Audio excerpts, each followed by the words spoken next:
and so are we. Hi everyone, how are you doing today?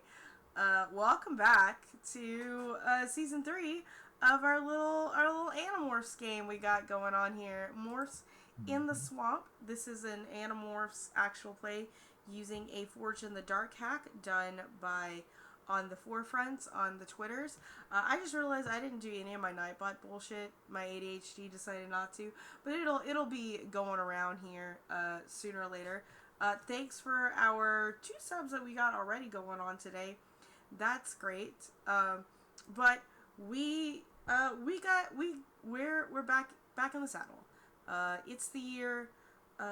It's April of 1999 in a undescript Central Louisiana town city space. And there's a lot happening. Before we get deep dive into what has happened since we left our crew of October of 1998, or November specifically because it was Thanksgiving weekend. We're gonna go around and let our cast introduce themselves, their characters, and introduce. They had a New Year's, and how did they ring in the New Year's? How did they party like it was 1999? And Ollie is not with us today because he had an emergency work thing. He will be with us next week. That being said, let's get started with Anna. You're up. Hello, I am Anna, aka Archival Desk Bunny Most Voices on the internet, and I play Riley, the Estrine, band geek and all-around video game nerd. And she's doing great. She definitely doesn't have a lot of trauma from the last 2 seasons. She is absolutely fine. But for New Year's, um, I think using her bald eagle morph and Javier's mouse morph, she carried Javier to the tallest tree we could find to watch the fireworks. Just kind of had a private moment all alone up in the trees. That's so cute. It is. And kind of terrifying.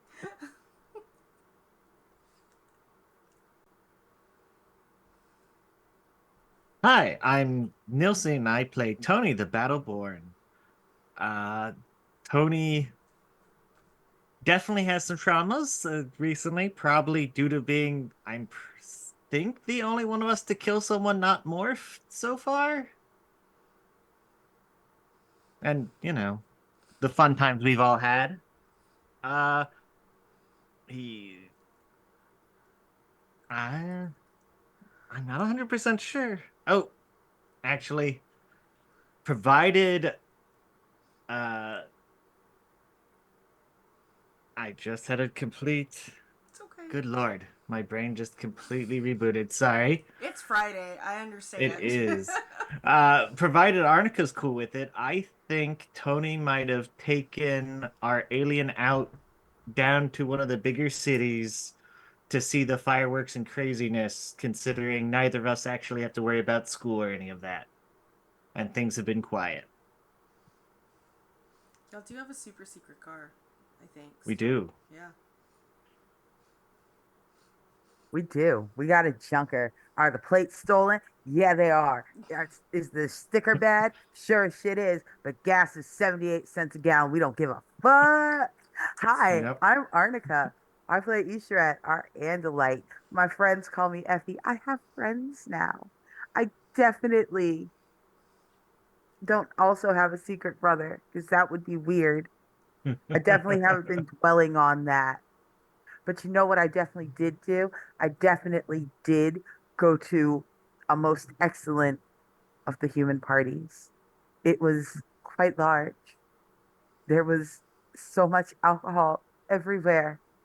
It was, I was, I was Javier again because I'm always Javier when I have to go out in public. It was great. I have gotten so used to vomiting with Javier's mouth. We had a wonderful time. There's a good chance you just went and relived your New Orleans experience. Hmm. Like, I was rewatching the episodes, like re-listening to the episodes, and Effie still being hung over as an Andalite was because like the stuff is still in your body, like you still have to like. It was having I was an so sick yeah. and I didn't have a mouth. You didn't have a mouth, yeah. And also apparently I don't like Andalites don't have buttholes. Um, they still have to get what a waste, so the conclusion is it's a cloaca. So hi, so we're gonna A get into cloaca content is more. dignified and appropriate. Why so many extra holes? You don't need Why? all the extra ones. You just need one to breathe out of and one to get rid of waste in. What else do you need? We're gonna do hey everyone, my name is Val. This is my channel. I am your storyteller who has lost her Blades in the Dark book. Not lost, misplaced it. So I will find it at some point, but it's a rules-light game, so we're not worried about it. We're here to have a good time. I don't remember what I did personally, because I was in the 7th grade in 1998 going into 1999. I do remember what happened in April of 1999. I got into a fight with my bully, and she left me alone finally. But that's about all I remember from my 7th grade year of middle school.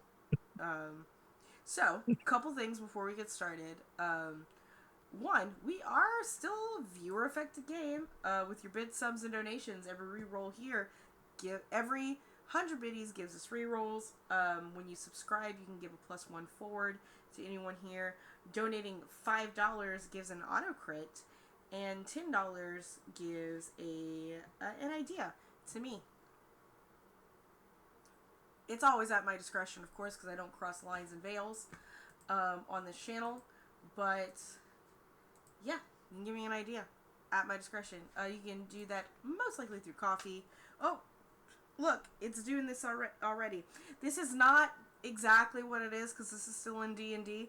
I'll change it when I go to Nightbot here in a second. But the links are there if you want to donate. Because I do enjoy money. I especially enjoy money to keep this space going. Now, content warnings, just to sort of get everybody up to speed here. This game revolves around the Animorphs book series, and yes, this is a children's book. But this is a children's book that revolves around war and child soldiers and the effects of war. Very particularly colonization, infestation, body horror. What the hell is going on in the 90s at the time? And being that this does take place in the South, in a very, very Christian and Catholic part of the country, there is a little bit of discriminations and isms to attach to some of the daily lives of our characters, including xenophobia is also part of the content warnings. And being that we are starting on April, it might not come up in this session, but the possibility of next session, depending on how things go. This is April of 1999, and as we all know, the tragedy of Columbine happened at that time, which affected high school students everywhere in the U.S. for sure. So keep that in mind, that there could be mentions of school shootings as well this season. On top of all of that, I would like to point out that this channel supports a free and independent Palestine. We cannot tell a story without the horrors of fucking genocide without mention there is currently several of them going on right now. Without further ado, I'm going to take a sip of tea. And we can get started. It's hot. It's hotter than you'd expect it to be in April. It's muggy. It's swampy. And you three are, well, only one of you particularly is busy. Graduation, prom, and an alien invasion, all just at the same time, just happening. And it's a lot. It's a lot to deal with, not to mention puberty. It's a lot. And it's been a lot since that fateful November day when a bridge crashed underneath all of you because of a Mothman attack. Um, that bridge has since been in repair, but has not been completely repaired.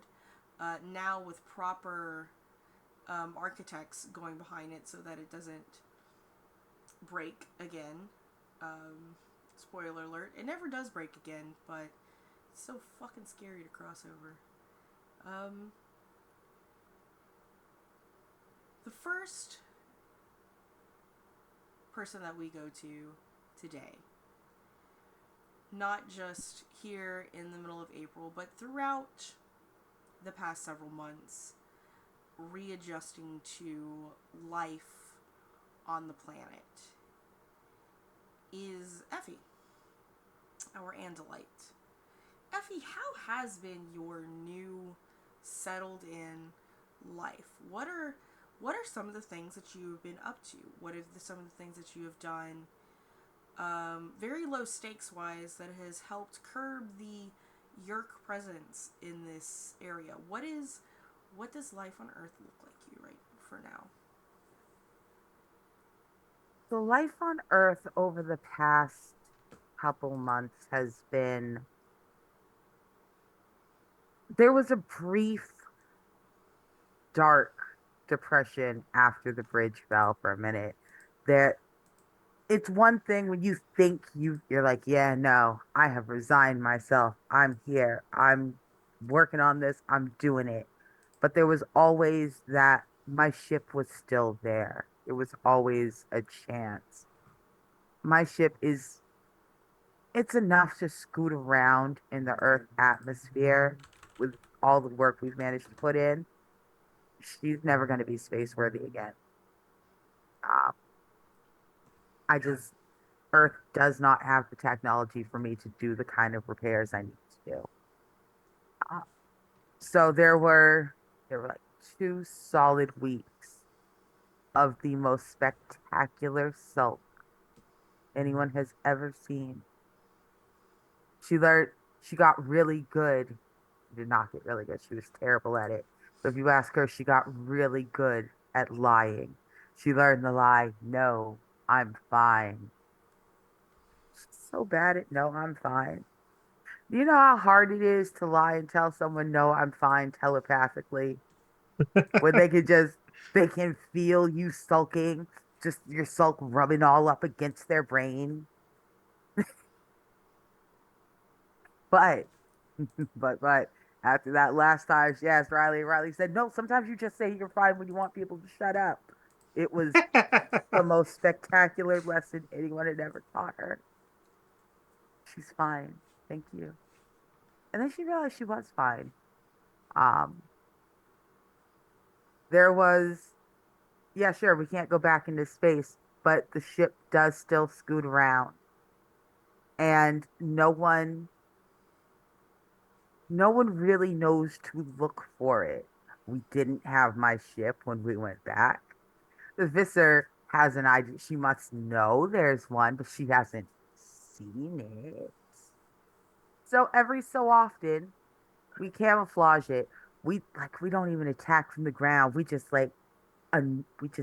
do think we camouflage it like out back of a abandoned yard or something, and we use it to just kind of take pot shots at doors, crumble infrastructure, not in a wow, someone has bombed this building way, but in a wow, that raggedy ass warehouse finally came down, huh? So glad no one was in there. That's what we've been doing. From what I also understand, you had a rivalry that needed to be settled with a local beastie. I love How did that how did that go?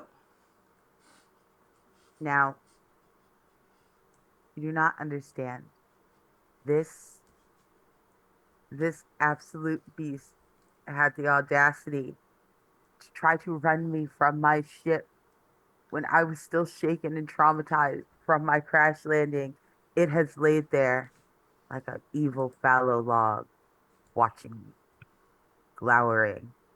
And we stare at each other, and we glare, and it tries to snatch up on the bank. And I smash my tail down by its snout, and it retreats. And we have done this for months. But Tony and I, brave Tony, my favorite friend Tony, Tony and I came up with a plan. Tony climbed up the tree, and I stood there, and my enemy looked at me, and I looked at my enemy. And as it clambered up on the bank to jump at me, Tony jumped down upon it. It took 6 legs and 4 arms, but we shamed my enemy. And as it watched us both become itself, and we hissed at it, it turned and slunk away into the swamp, and we have not seen it again. I am victorious. You have claimed territory over your the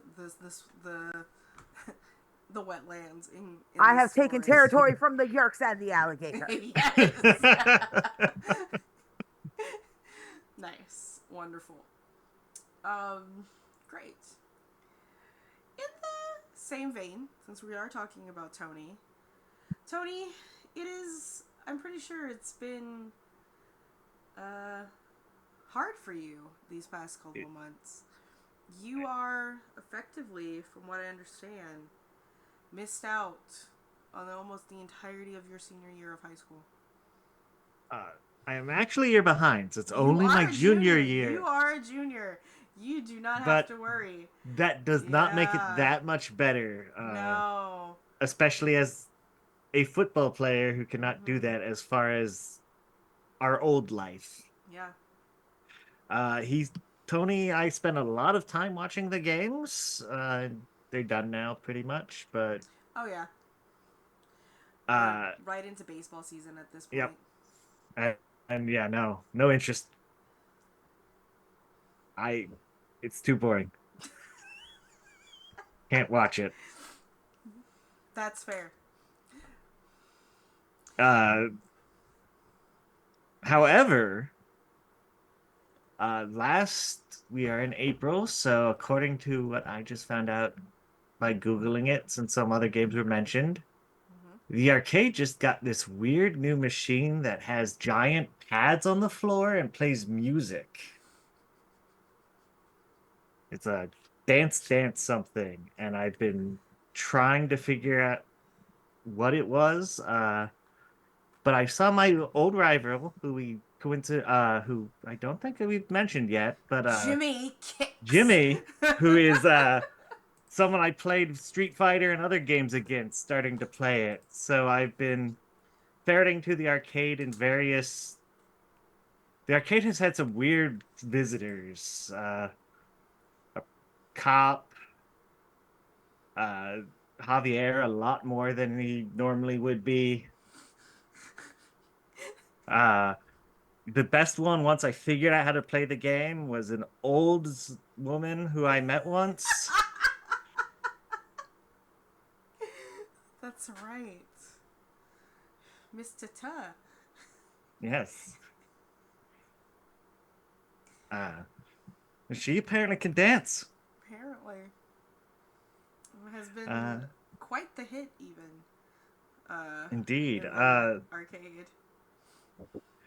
And so that has one of the ways beyond alligator wrangling, how Tony's decided to take his free time.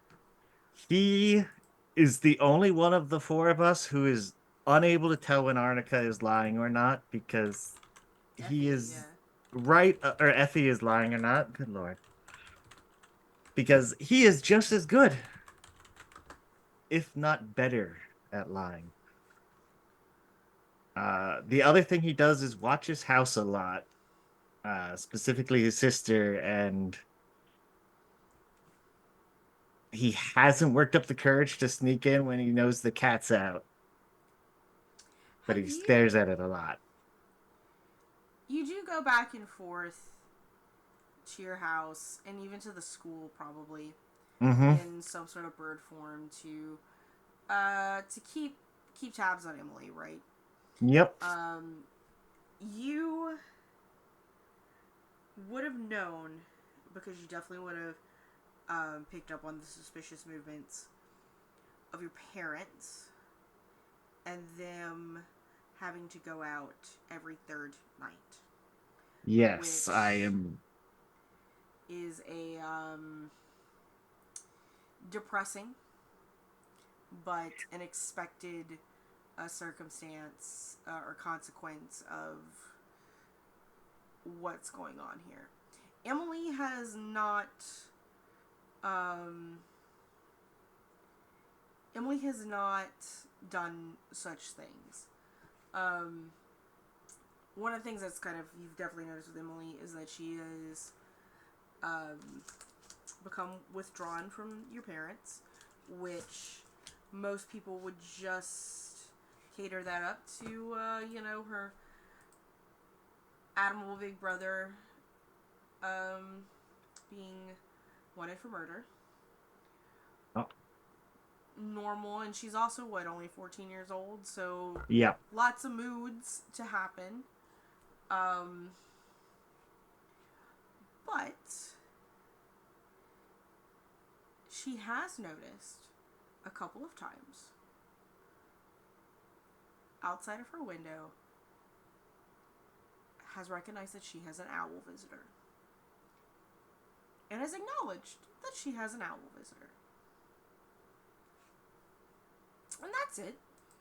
Yep. That's all that she's capable of acknowledging, but because she knows that something is up, because you did send her a letter. Do you want to because she did burn it. Do you want to remind us what the context of that letter is, even if it's just paraphrasing it? So Tony he thinks very subtly tried to insinuate that he had been captured by Andalites Okay. in the hopes that someday he could go back to having a normal life, even if we continue fighting. Mm-hmm. That hope's gone now, but it was a good thought. And in the letter, he sent a second letter specifically to tell his sister not to trust our parents, more or less, and specifically to guard her ears, because I was not allowed to be more specific. She wears headphones a lot. Yeah. Tony tried to convince the others to kidnap his little sister, and they weirdly didn't go for it. Not yet. What? Yep. Not yet. And y'all don't exactly have access to giving her abilities as of right now. Mm-hmm.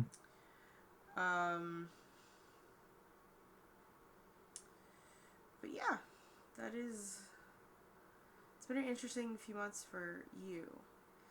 Yeah, he's mostly adjusted, but he does, he Yeah. goes and watches the school and I do his house more than the others probably want him to. I do have a question it's kind of like both for you and Effie. How have y'all upgraded your hideout?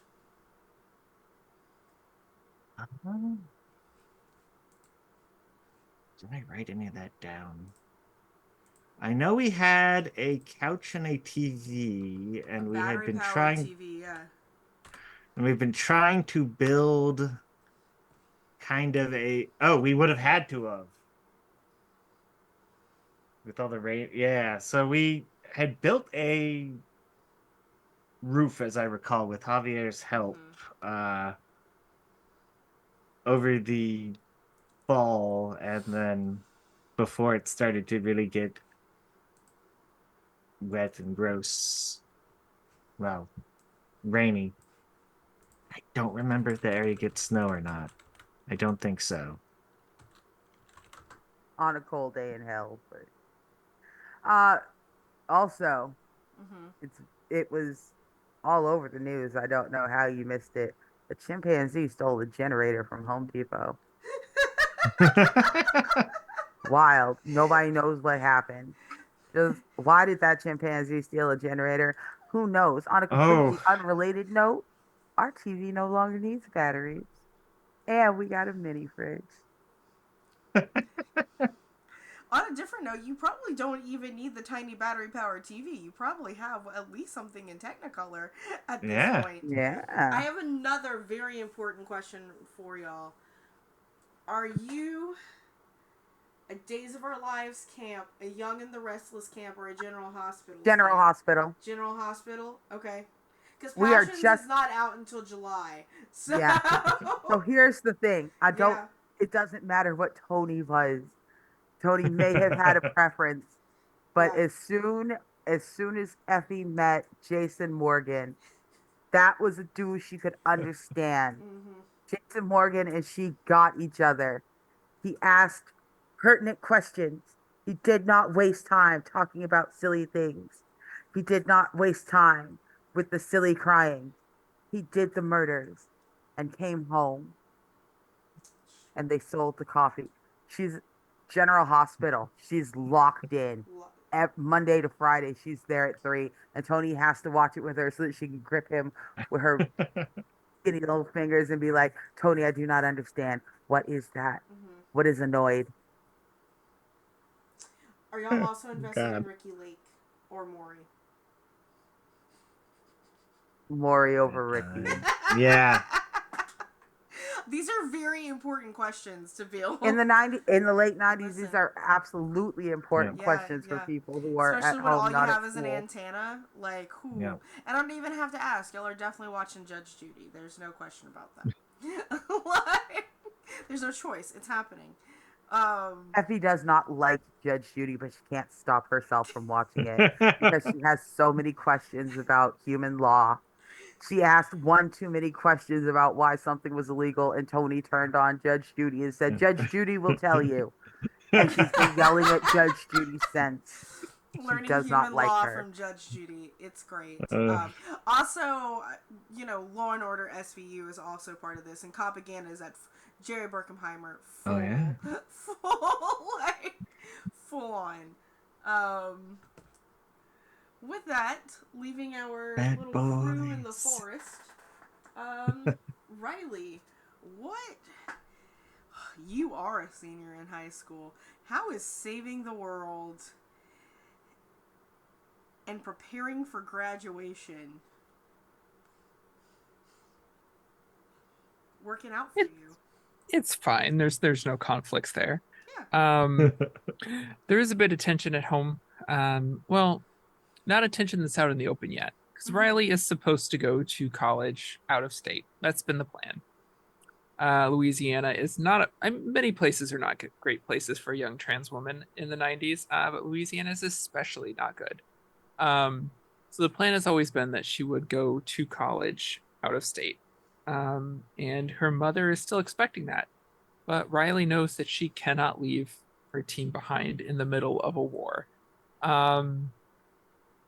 So she is, I think, currently hiding admission acceptance letters and stuff like that so her mother doesn't see them, and kind of playing it off as she hasn't gotten an answer and stuff like that. There's a big dance that she's playing there, trying to exist in these two worlds without blowing it up yet.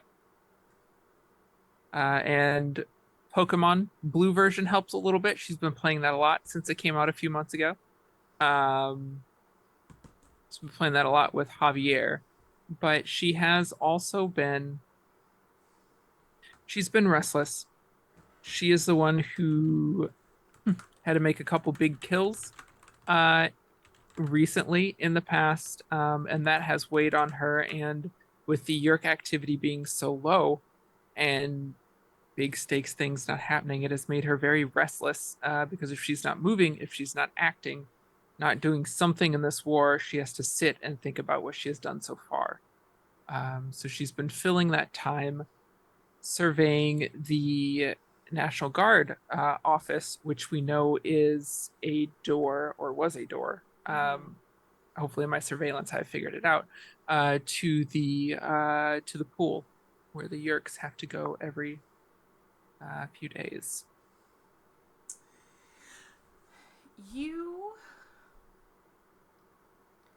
Do you confirm that it is the entrance to the pool? And I mean, it's strategically the best possible outcome for the Yerks to have it there. It is hard to break into a military base. It's hard for anyone, including Animorphs, to do that. And part of that surveillance,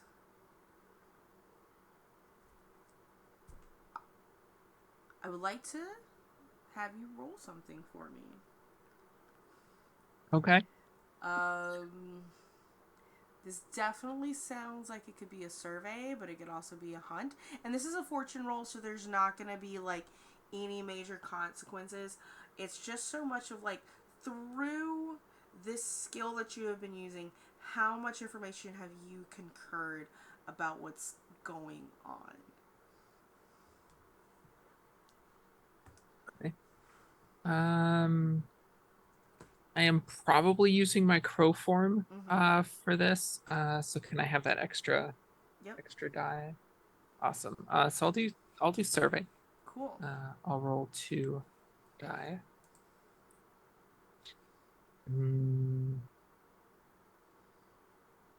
I guess since this is over a couple months, I can't push myself or anything. There's a 5 in there. There's a 5, so that is a partial success. So definitely the biggest change that you've noticed over the past couple of months is that, yes, there is activity, but the activity has been dwindling. Why it's been dwindling, you don't know.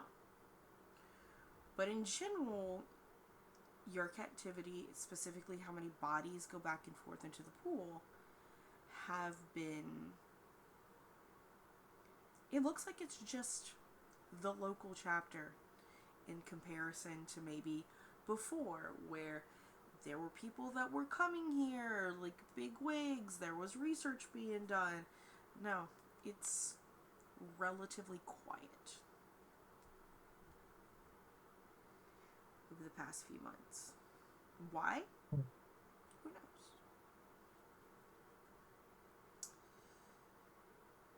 Javier's out for the week for a reason that we will reveal next week when Ollie's here. So for this very quiet April 5th of 1999, with The Price is Right going on, well, if it's the afternoon, if it's after school, because it'd be a Monday, it's probably more of a Judge Judy, Power Rangers, Fox Kids, maybe Kids WB, which Pokemon would be airing, sort of thing going on the TV. How do you, as a little trio, meet up to spend your day and to talk? I think Riley is pacing in the hideout. She's a bit worried for Javier being out on his own. She strongly disagreed with someone not tagging along, at least as backup, hidden in the background. But my mom is with him. In fact, you notice that is definitely one of the things that is happening, is that because he couldn't move to Texas, any kind of trip, there's usually a mom with him. Yeah, but we suspect at least one of his moms. Yeah. Yeah, Riley's not enthusiastic about this trip. So she is kind of pacing at the hideout. Sorry, I'm rolling over my floss picks. Please move. Thank you. Effie has arranged herself into a loaf, centaur loaf, and she's sitting there. She is enraptured. fucking loves Pokemon. She loves Pokemon. Look at it. They are so. She also will catch them all. As soon as the Yerks are gone, she will find the place where these Pokemon live. She also. Look, she would be so mighty with a Pikachu. She would. The Pikachu would respect her in ways it does not respect the Ash. She and Pikachu would be a mighty duo. They would attack the. I'm not saying that she's sitting there in like lost in a half daydream fantasy of attacking the Yerk pool single handedly with her Pikachu, and then like the entire Andalite army coming down and seeing her stand there with her Pikachu on her back, and they're just sitting there like, oh no, we did it with the power of friendship. Like she's definitely not doing that because that would be embarrassing. Um, but she's also not listening very much to what's going on around her. She knows that Riley is pacing, but Riley always paces when Javier is gone. Riley has been pacing all week. She has promised Riley that if Javier returns late, then she will put on her Javier body first. She will fly down to where Javier is supposed to be, put on her Javier body, and go looking for him. But she just, she gets it, but she doesn't get it. She gets it, but gosh, she wishes Riley would sit down and play the Pokemon. And then she could lean over her shoulder and watch her play the Pokemon. Here's a question. Have you just like not stole a Game Boy from GameStop at this point? Like, y'all have the ability to just go into Here's the Babbage's. thing. Here's the thing. I did steal one, and then I tried to hook it up to my ship because I wanted to play it better. Yeah. And I broke no. it, but I'm like 90% sure that I have figured out all of the things that would make it connect properly to my ship so that everyone could enjoy the Pokemon as they should be enjoyed, like sensory, like giant hologram Pokemon everywhere. It would be wonderful. I'm pretty sure I got it. Surely I've got it. Javier and Riley will not let me try their Game Boys to make sure that I have fixed it. We have not had the chance to go steal another one yet. It hasn't been out that long. What's Just also long enough for me really, to fuck really up good one. is at this point, though, you could just watch the thrift stores because the Game Boy Color will be coming out in October of this year. Mhm. So, no, it came out October of last year in '98, and this is '99. So you could just like hang out and just wait for a hand-me-down. Riley, did you get a Game Boy Color to go with your Pokemans, or are you still playing on the Game Boy? Oh, absolutely have a Game Boy Color. Nice. It is a magenta Game Boy Color. Beautiful. Absolutely beautiful. It is so beautiful. It is so much better than the yellow one I had.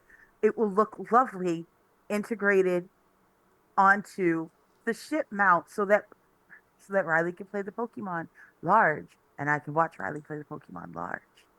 Why don't we Sure. get a cheaper one to test that first before we do mine?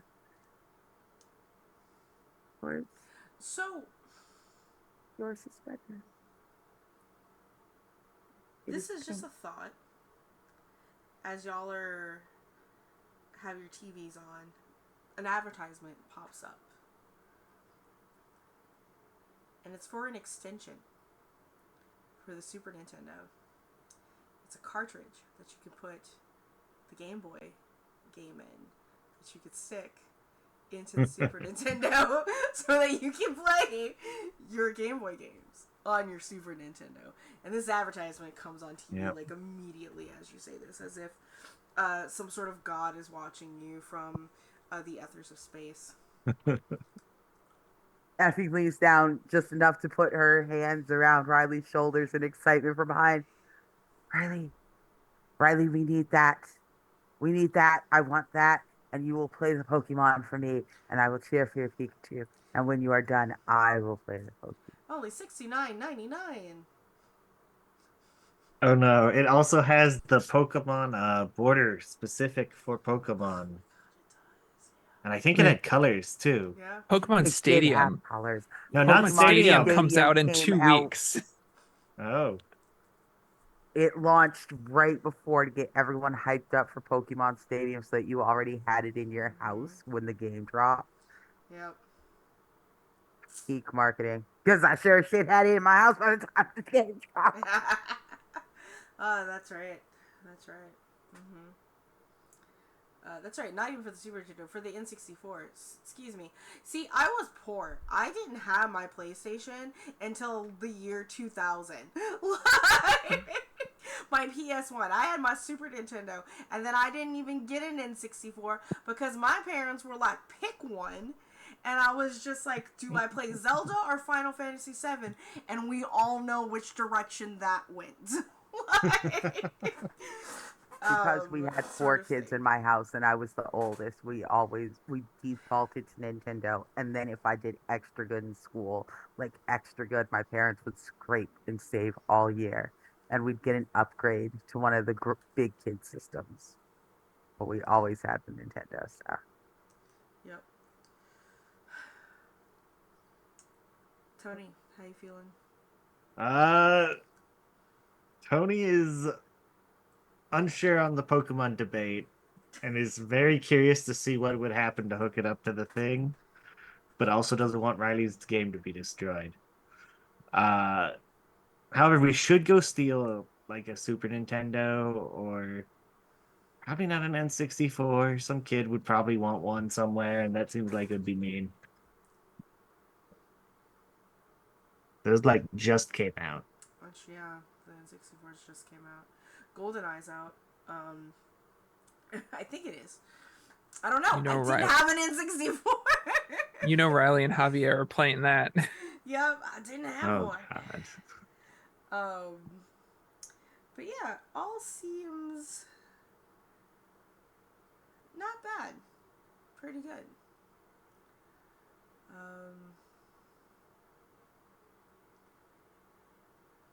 Till y'all hear the sound of probably a truck driving fairly close by. And here's the thing, y'all have a very good hideout. So why would a truck be so close to y'all without knowing that y'all were here? Riley tenses up, and there's a look of nervousness, but also a little bit of excitement because things have been so quiet. And she looks to the other two. Shouldn't be happening. No.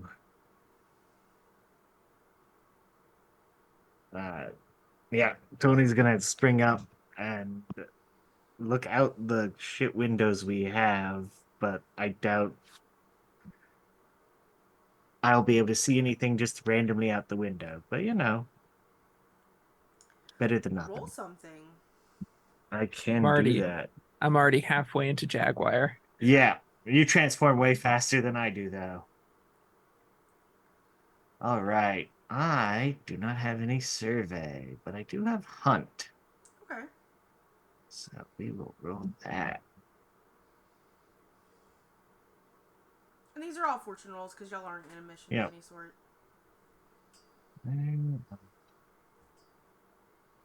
I'll have my dice bag right here. Curse you. Yay, birthday dice. There it goes. Took forever to load the virtual dice thingy. Ooh, a 5. Nice. It's good on 1d6. You peek out of the window and you see in the brush, like you know specifically there is a sort of like a from the road that there was a street that was never finished. So there's like this little almost like makeshift parking spot that sort of like stops in the woods, and you see that there is like an older like Bronco that is parked there, and you can't see who is driving, but you see something jump out of the bed of the truck. Something. Yes, you see something jump out the bed of the truck, And padding in your direction is a German Shepherd. All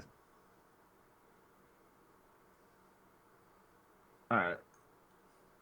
Effie, do you want to send a thought out towards the dog coming towards us? Kind of anything? Oh, also Tony's running out the door, but that's neither here nor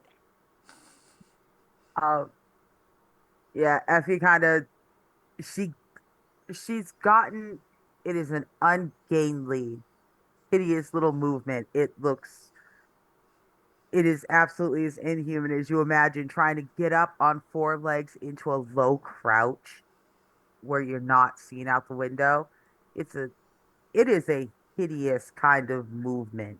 It looks it's enough to trigger that oh no xenophobia in most human beings Mm-hmm. in a way that normally she would not. As she kind of contorts herself in such a way that just one eye stalk kind of peeks over the windowsill and looks down and focuses on the dog. She thinks at it real hard. You are a bad dog. Go away. Whoa! You hear in Thought Speaks. What was that? Oh no. Like, just like the dog just like stops and it's like, hi guys. Who was that? This is Demetrius. Dog Mitri. That's what I thought. Dimitri. Just like, and like the hairs on this dog is just like standing up on all ends. Hilariously enough, so are mine. I am also happy. Riley kind of steps out around from the side Yeah. of the building in jaguar form.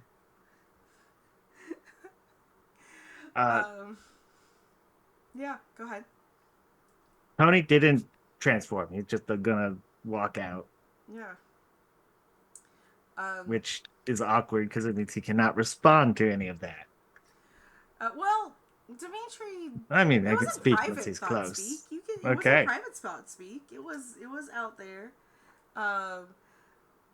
Dimitri like immediately like Yes. settles and like pants and like his tail wags in happiness of seeing you, Tony. Wait. And I mean Riley, but at the same time is probably mentally battling the dog inside of his brain because holy shit, why is that cat so big?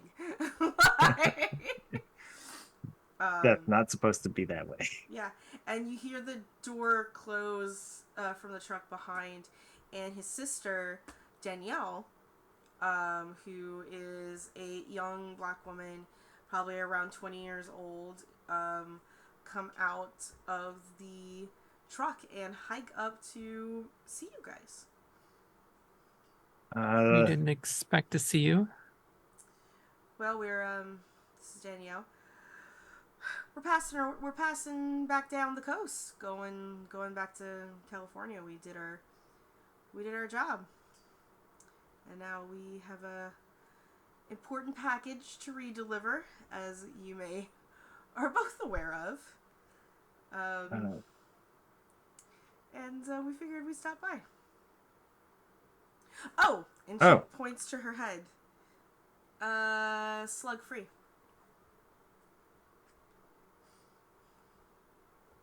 That's yeah.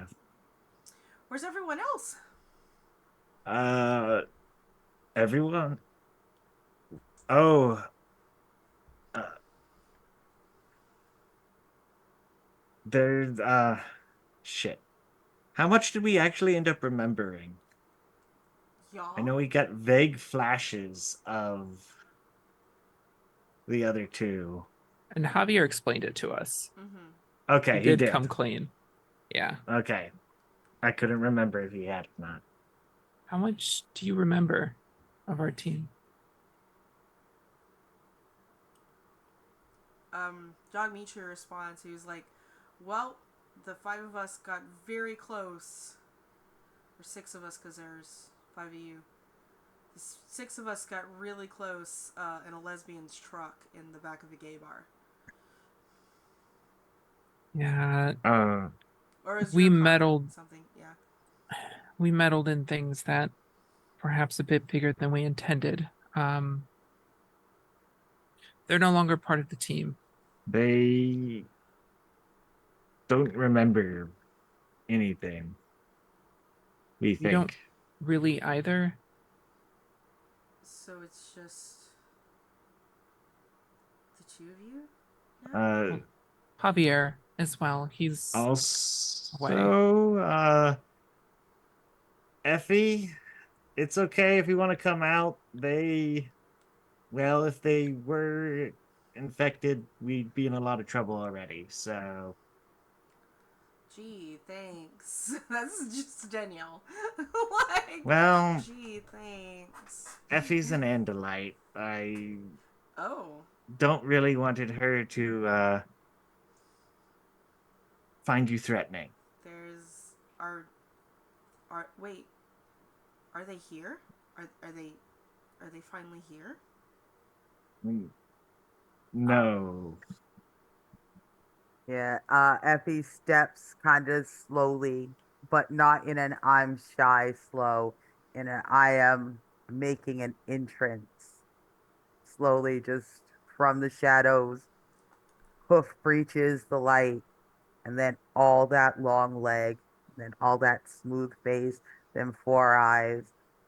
And her tail is far enough back in the shadows that the silhouette of it Mm-hmm. can be seen kind of whipping Mm-hmm. behind her head, but she keeps Ooh. the end of it hidden just on the other side of the doorway.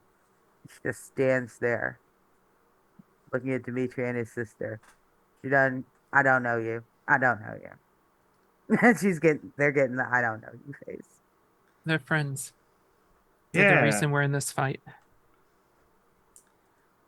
Danielle sort of ways. Yeah, this is my yeah, he's my old quarterback. Dimitri, we mentioned him a little bit. It's been kind of busy though. Mm.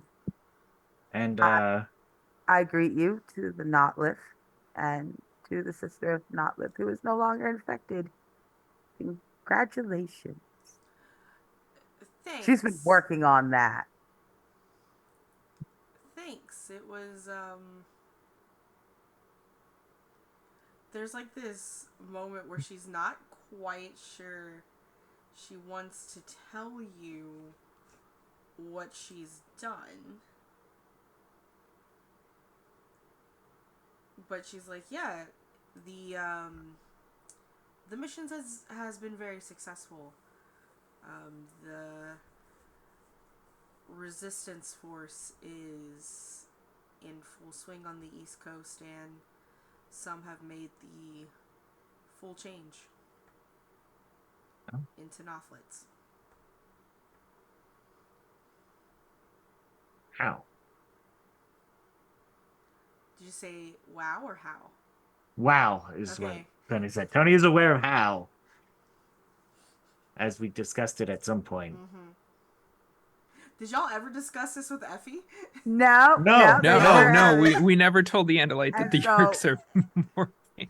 Yeah. in this moment, this is now the time when the tail reaches from the side and the full thing. Ooh, it's lashing. Not happy dog wag, angry cat lash. I, the Nautilus, they have. Whose resistance? Is this not the human resistance? Whose resistance am I fighting in? Here's the thing: they haven't actually interacted with much Andalites, so they don't know like the Yeah. problem in any of this. No. And so John Mitri is the one that kind of pops up, standing up on his forest. He's like, "Yeah, we've been working closely with the Yerk resistance and have been infiltrating them from the inside out." Lord, she does not mean to buck and kick the TV. Oh She no! does. She literally can't. Have you ever seen a horse minding its own business and you think it's minding its own business? And just all of a sudden the horse looks surprised that it has kicked the shit out of somebody. The horse is like, what That the back fuck? foot stomp. Oh God. Uh-huh. Like, yeah, I know That what you're back talking leg about. has gone boom. The TV, all you hear is the TV crash. The Let's Those are Let's not move. cheap, Effie. Yeah, let's What? With Why is she mad? uh so you know who like ori- her God. Do you understand? You say that you have been infected. Surely you understand more than anyone the scourge, the absolute monstrosity of these things.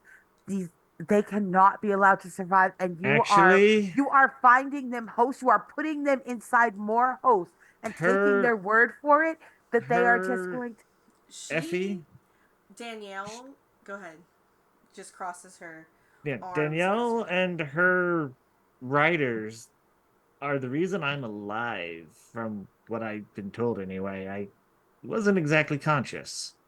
And they're not putting the Yerk resistance into hosts like that. They're giving them the ability to morph and then creating knoflets. A crow can't crawl into a human's ear. Most of them are choosing human forms.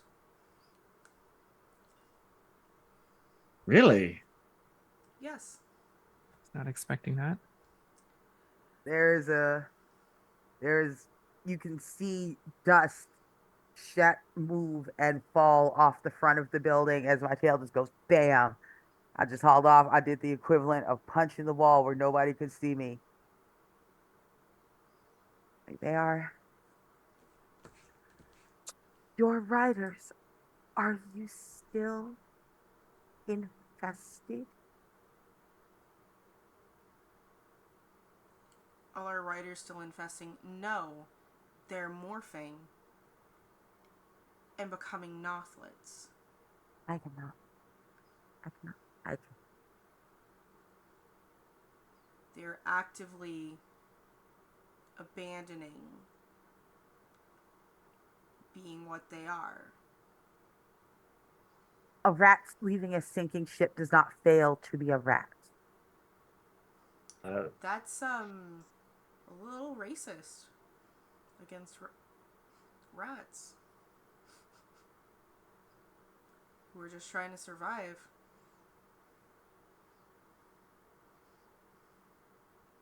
Does it surprise you that there are actual sentient beings that want to be better and to change their entire way of life? Is that uncommon with Andalats? There is when you are upright, when you are proper, when you are not vermin and an infestation, there's nothing to change when you are proper, when you are I cannot I I cannot be here. I cannot. Does Prince Aximili know? Does his does his Oh grace know? no. Axe is part of the plan. Of course he knows.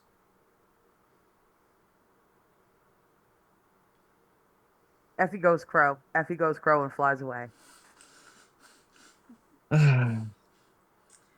Wow, that was. I think I like Axe better.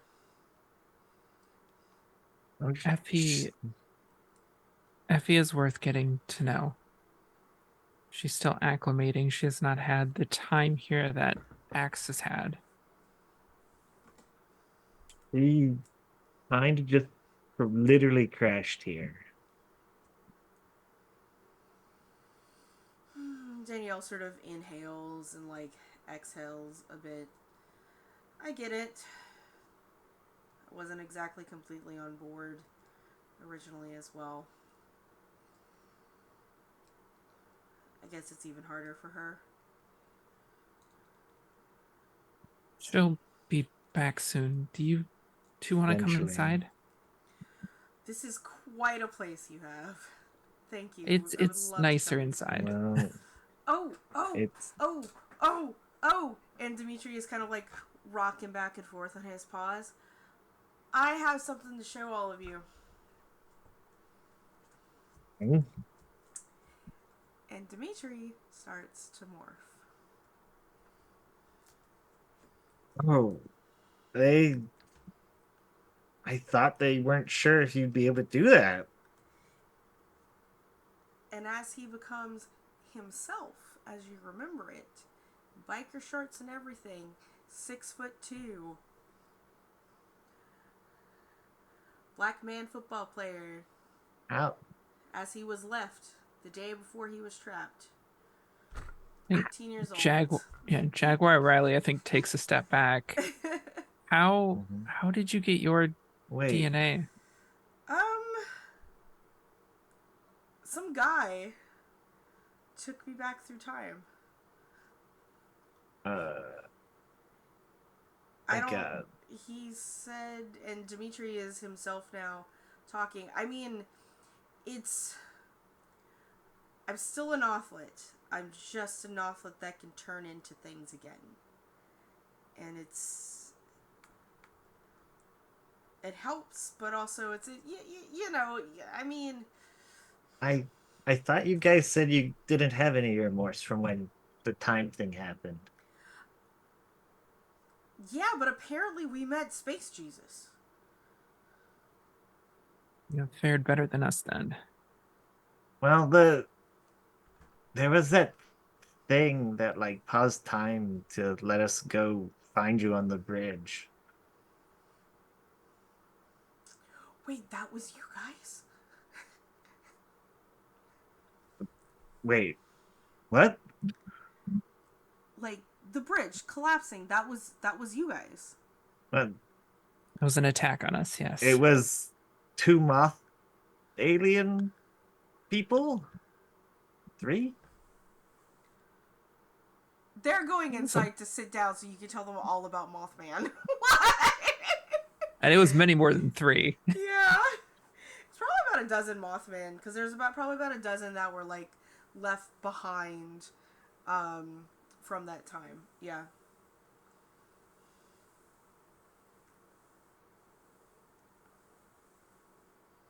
Tony only remembers the one that tried to squish him as a bird when he was a small bird. That was Kalka. That was Yes, he was, yeah. I know. He was a child at the time that y'all found him in the Pleistocene area. But it was a full-grown adult Mothman by the time he tried to murder y'all and take revenge, and failed. Yeah. I'll follow them inside and demorph.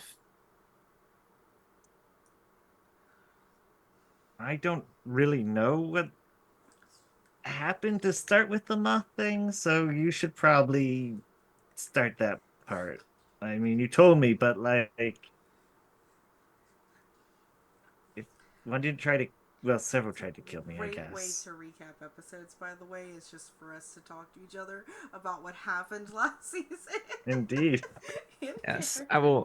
I will go into detail about Yes. how we tried to stop Visser 3 from dropping a nuclear bomb on Visser 1 and got caught up in a serial rip and got sent way back in time and discovered a whole race of moth people who are here visiting as a safari As a safari. and had to work with Visser 1 to not become zoo exhibits, and then may have stranded that entire massive group of people on Earth because we blew up their spaceship um, to create enough of an explosion to come back. So yeah, Wow. we may have killed a moth child's mother. I can't. We did some questionable things, and Tony made sure that he could not remember that because the guilt was fairly heavy. That is after you're like done with your story, it's like that's whew. And here we thought us traveling across the East Coast and supplying the resistance with stuff was the most exciting thing, shit, we thought the stuff coming out of California was pretty exciting. I heard they shrank and went into someone's nose. And one of them got Sorry, what? rabies. We haven't actually heard from them in a little while. What? It has been a few months. That's actually concerning, now that I Yeah, think it's about it. fine. He doesn't have rabies anymore. But yeah, it's apparently if you turn into a cockroach with rabies, it goes away. But yeah, he caught rabies, which was yeah, you're right, definitely concerning. I thought we healed when we remorphed. Demorphed. I don't think catching a virus that can incubate in mammals. In fact, it is confirmed. Hi, if you morph and you catch rabies because it's a virus that incubates in mammals based on your blood temperature and thus turn into another mammal, you still have rabies. Oh, I know that. Tony does not try. That's an in-character thing that Danielle is explaining apparently. Oh, That is a brand new fear I didn't know I needed. Yeah, so if you ever just get bit by something, turn into something cold-blooded to, or possums apparently. Opossums, apparently are too cold to incubate rabies. possums don't give a fuck on us. That part. What? They're too fuckless to catch rabies. Yeah. And they Rabies gets to the Yep. possum. Possum says, "Don't give a fuck. I don't have rabies." Rabies says, "Yeah, you do." Yep. Possum says, "Bet." bet. Possum wins. Just like Yep. lowers body temperature to the point where it doesn't happen. Yeah, no. Opossums are like top tier, one of my favorite animals of all times. So they're so ugly. They apparently only live for like 3 years, which is really depressing because they're the best. So as the four of you are all like sort of catching up, Effie, you have taken to the skies as a crow. Is there any particular direction that you're going in? Like, where are you going to find solace in this moment?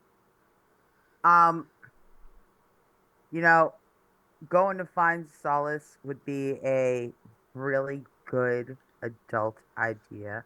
That's totally something Effie should be doing. That's not something Effie's doing though.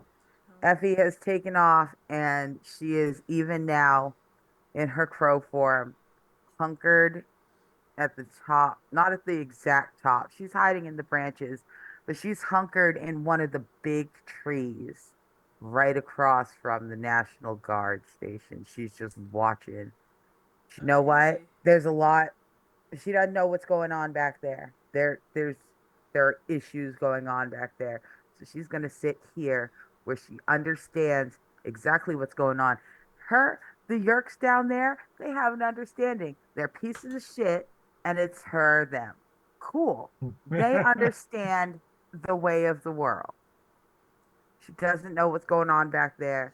They're bizarre Yerks. These are weird uppity Yerks, and they are also lying. They're telling a thing that is not true. I know that they are not trying to convince people, I just want to live happily. No, I don't want to conquer the whole universe inside everyone else's head. I'm just going to attain the power to morph and then not use it. Uh-huh. Mm-hmm. Absolutely. Super true. Not at all. She desperately wishes, now, much like Riley, she desperately wishes Javier were here. Because surely Javier would be the appropriate amount of angry. He would not think that Oh this was a no. funny idea. Surely Javier would say, ew, and gross.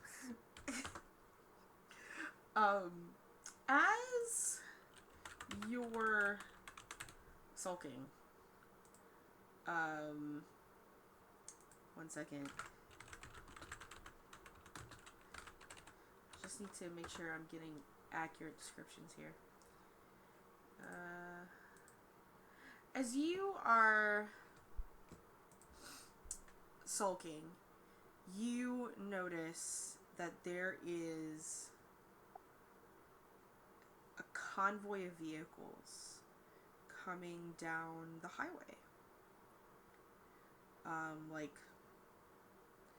I say a convoy, like a pretty decent sized convoy. Um, there's no um, there's no police presence like guarding them, but like you have at least 3 black Escalades driving into the National Guard parking lot. And from the front and the back Escalades, you have several people, at least 2 each from each one, men, dressed in like suits. They have earpieces. They have glasses on. The Escalade in the middle remains fairly empty, and the door to the National Guard opens, and there is a woman that comes out in a lab coat, like a white doctor's coat, coming into a little bit closer, and you have like the guards go and they pat her down, and of course there are some National Guards there, but very particularly pat her down, and they sort of give the nod, and you have another guard come out of the third Escalade and comes around and opens the door, and this very, very portly white man with glasses and balding hair, also kind of dressed up in a suit, steps out. You can't hear what they're saying. You're not quite close enough to hear what they're saying. But he gets close enough to shake this doctor's hand. Do you want to get close enough to hear what's going on? Yeah. Yeah, so Effie sits there and she has now watched much TV, Tony and with Javier, and she understands that the black and whites are police cars and that the blues are stadies.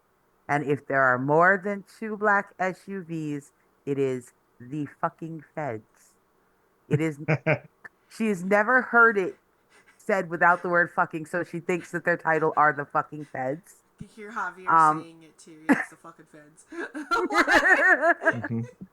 And so it is her first instinct to try to reach out, but she's too far away. And even as she's going, I must tell Riley and Tony that there are the fucking feds.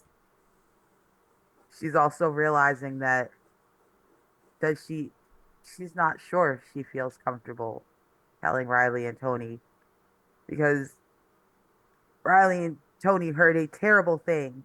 They heard a profane thing, and they are not ashamed or upset. They are not disgusted. They are her friends. And are her friends to be trusted?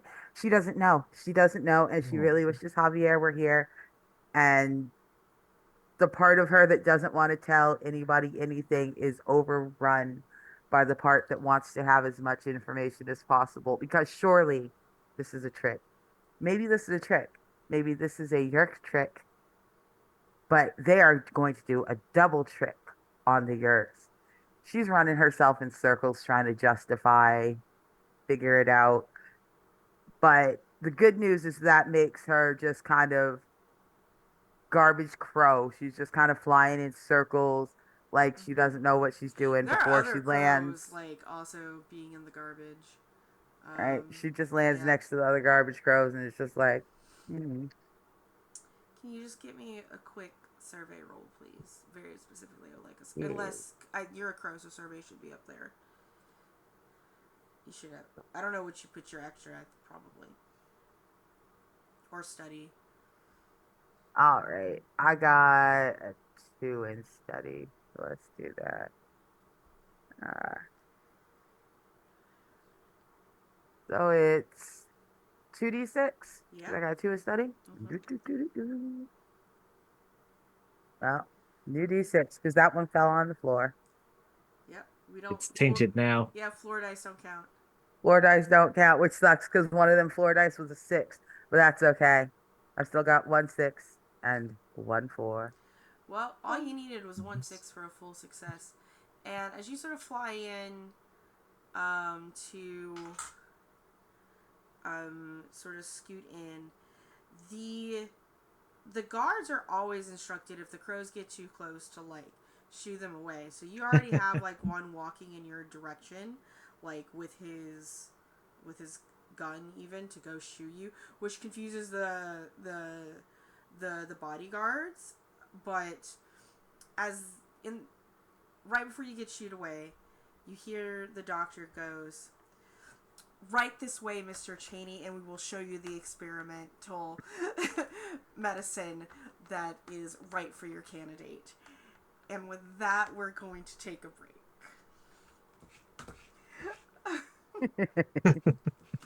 Everyone, we will be back in about 10-ish minutes as we take a break, use a bathroom, stretch, get a snack, all that good stuff. And we will see you back here for the second half of this. See you soon. Bye.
So are we. We're hot. Hello, everyone. We are back with the second half of episode 1 of season 3 of Morphs in the Swamp.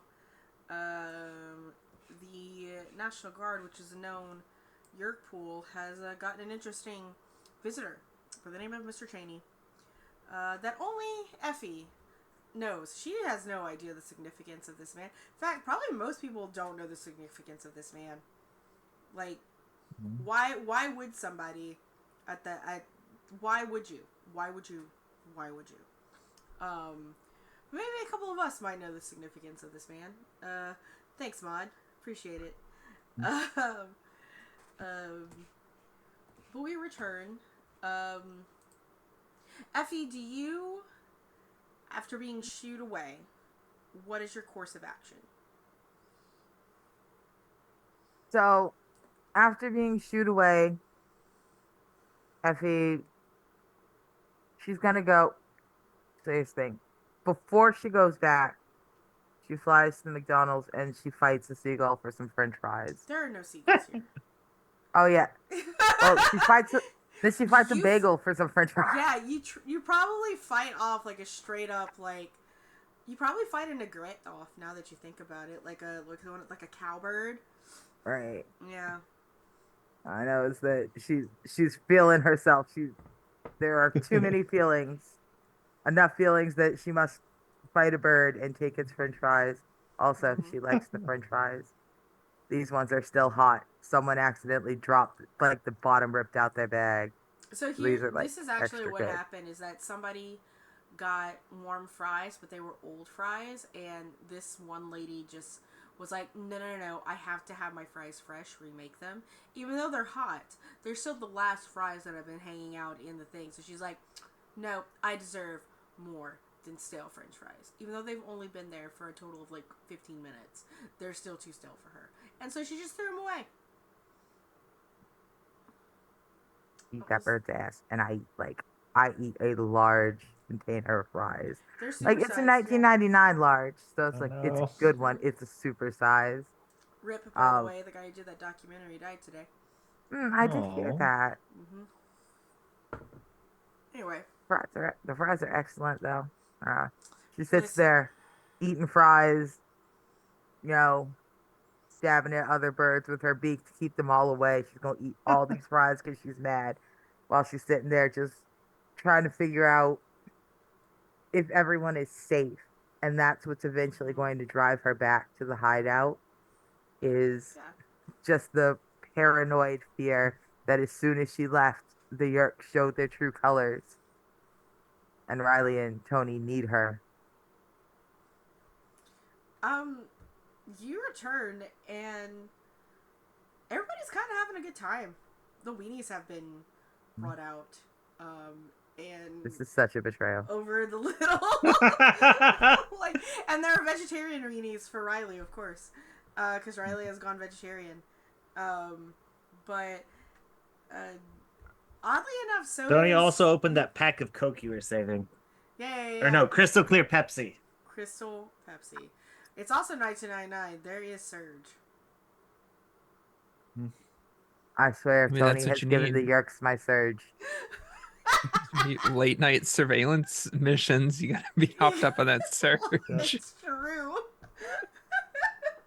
And all of the rumors that it said shrank your penis, nobody cared because you morph and that doesn't count your DNA apparently.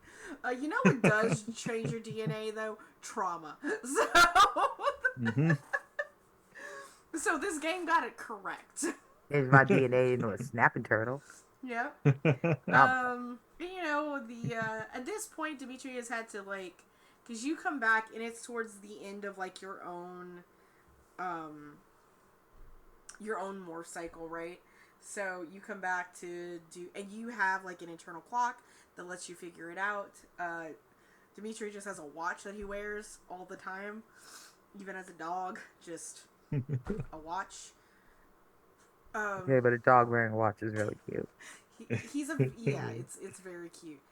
So for the hot dogs, he has actually turned back into a dog because here's the thing: eating a hot dog as a person is very exciting, but there is a dopamine rush that he has learned of eating people food as a dog. And he is like, you see him like scarf it up, and like through his thought speech he makes a like just projects to everyone. He's like, man, I'm really gonna miss that.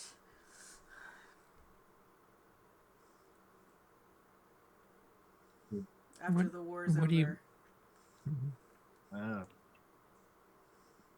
that makes sense. Oh, hey! Yuffie's back. That's your name, right? Yuffie? Oh no. And Effie steps out of her morph. She's been practicing. She has gotten so good at going from her morph's not as quick as Riley's. Riley is a natural estrine and it is a little bit frustrating.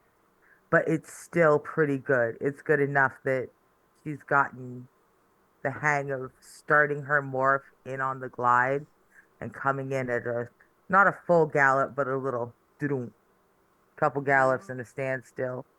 It looks very impressive.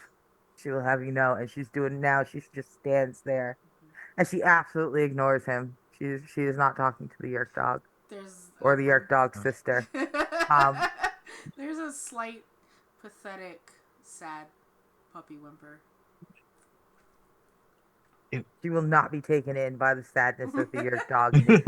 I don't know. Do you want to roll a defense roll for It that? was. That's hilarious. I will roll a defense roll for that. That would be real quick. Let me get the character sheets up real quick so I can look at what your rolls are.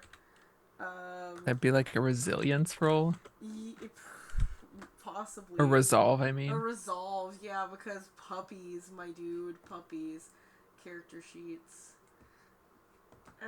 It was Effie. Yeah, that would be a resolve resistance roll. You have 3 in it, so or more. I don't know how many exactly you have.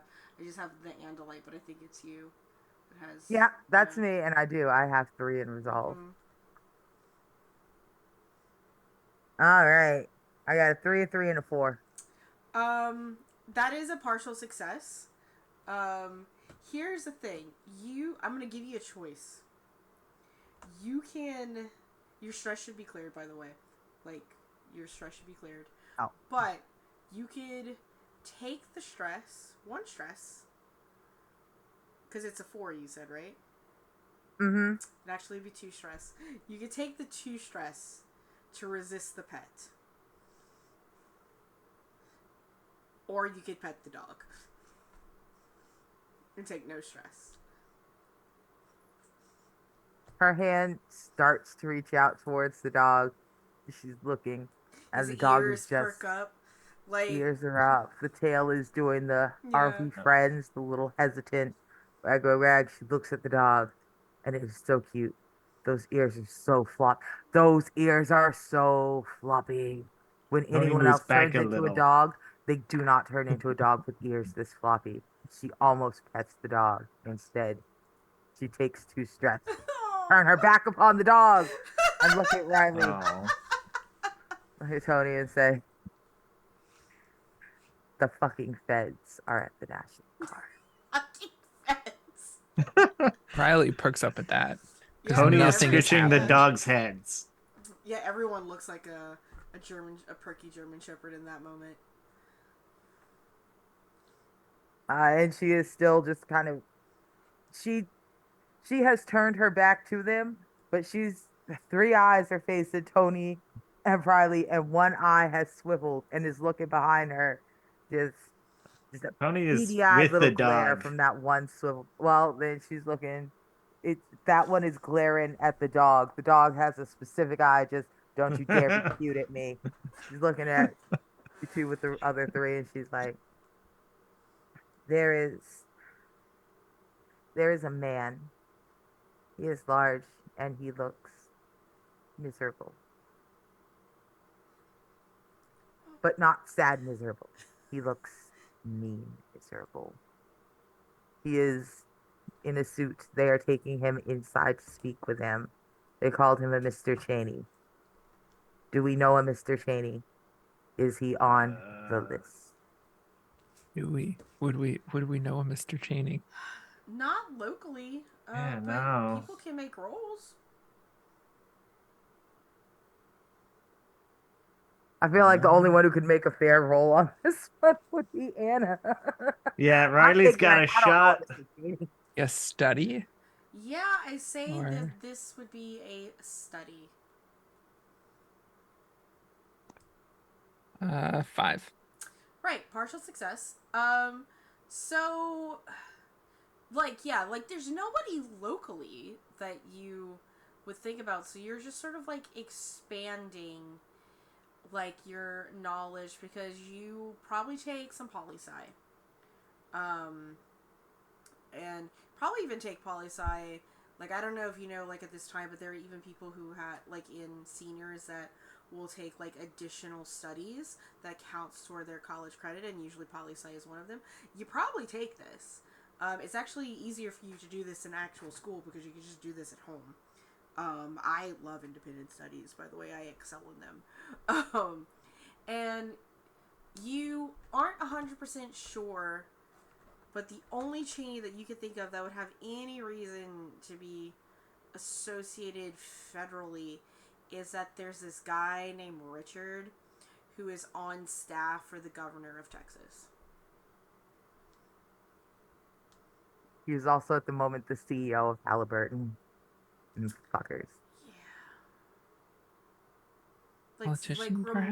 remotely connected to, yeah.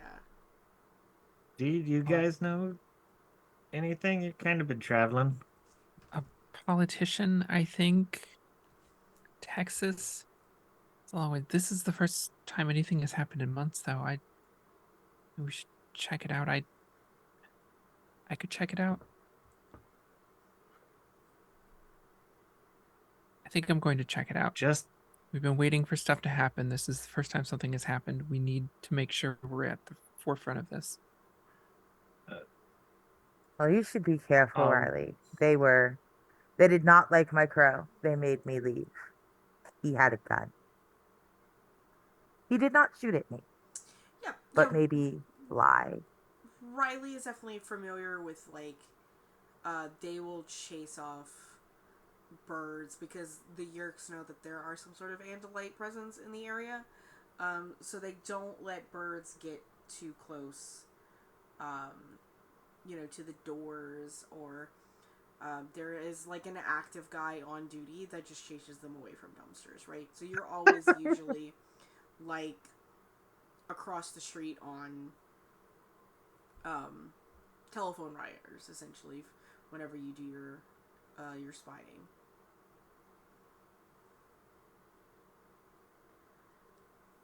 I think I'm gonna go check that out. I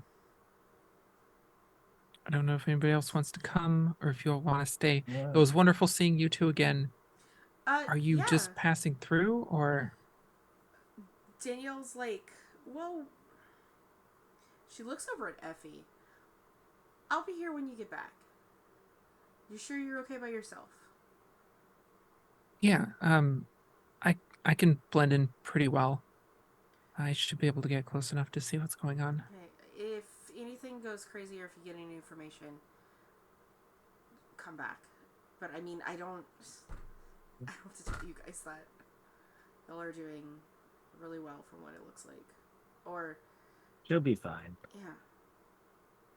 Yeah, if I don't come back, Javier would be pissed. But Sure that I do. doesn't hurt him, right? Definitely not telling him this. I'll be back in a bit. Cool. And I think the camera is going to follow you. You're leaving your car at the hideout and you're making are you flying? I am flying. I was trying to quickly search how well bald eagles can hear from the air. Well, we know they have excellent hearing. They have eyesight, and they have excellent hearing, probably. How late is it now? Didn't you pick up a bat? Or did I hear things? I did pick up a bat over the last couple months. did. Probably to get there, you would want something bigger to get there quickly.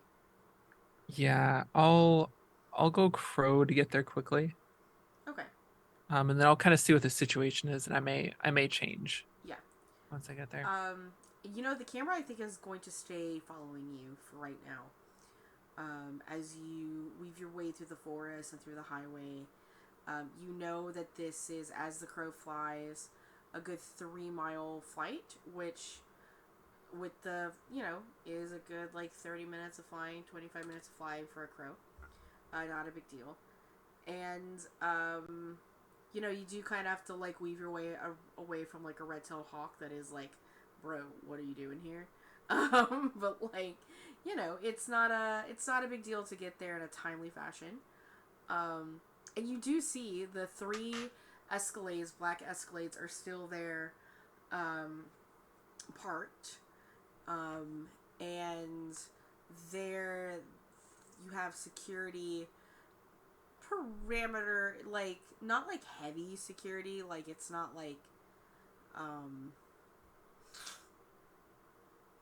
it's the amount of security I guess one would expect for a minor politician, not a major politician, right?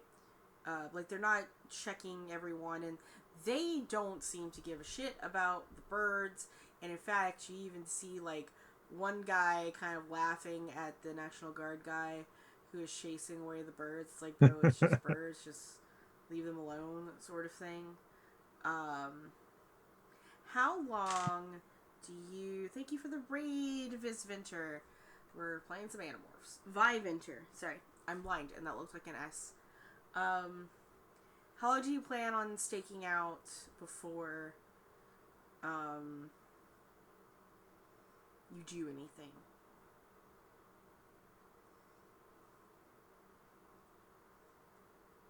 I can't get inside currently. Have I seen ways that I think I might be able to get in, or is it pretty secure? Ooh. I've been watching this since me. November. You can roll me something. Yeah. I will roll. I really wish Crow was study for me. I will roll. I can roll either study or survey. They would be the same. Yeah. So with study, it would you would have different information with either of them. So I know what the survey would be. I think the study. Go ahead and roll survey, because I don't know what the study would be. Okay. It's double 6s. Yes, you know that the best way to get into inside this building would be, because there are garages to this building, would to be to hitch a ride. You know how they have some of the army trucks and vehicles that have the canopy? Would be to find one that's going in and hitching a ride inside of inside one of those as it parks inside, right? That being, that's how you would get it. And I would even say with the critical, you are pretty confident in the schedules of these vehicles, and you would know there would not be that they're, because we're gonna say it's probably around 7 p.m. at this point, so they're probably all of the vehicles, all of the National Guard vehicles that would do any kind of riding around scheduling would all be inside right now. So, but you do know how to get inside, which, luckily for you, doesn't matter, because as soon as you're just God, I wish it was earlier in the day, 2 hours earlier in the day, at 5 o'clock when everybody's coming back, finishing their jobs, building levees that are gonna fail.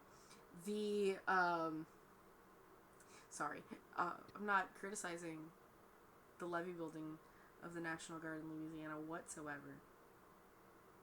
Anyway, so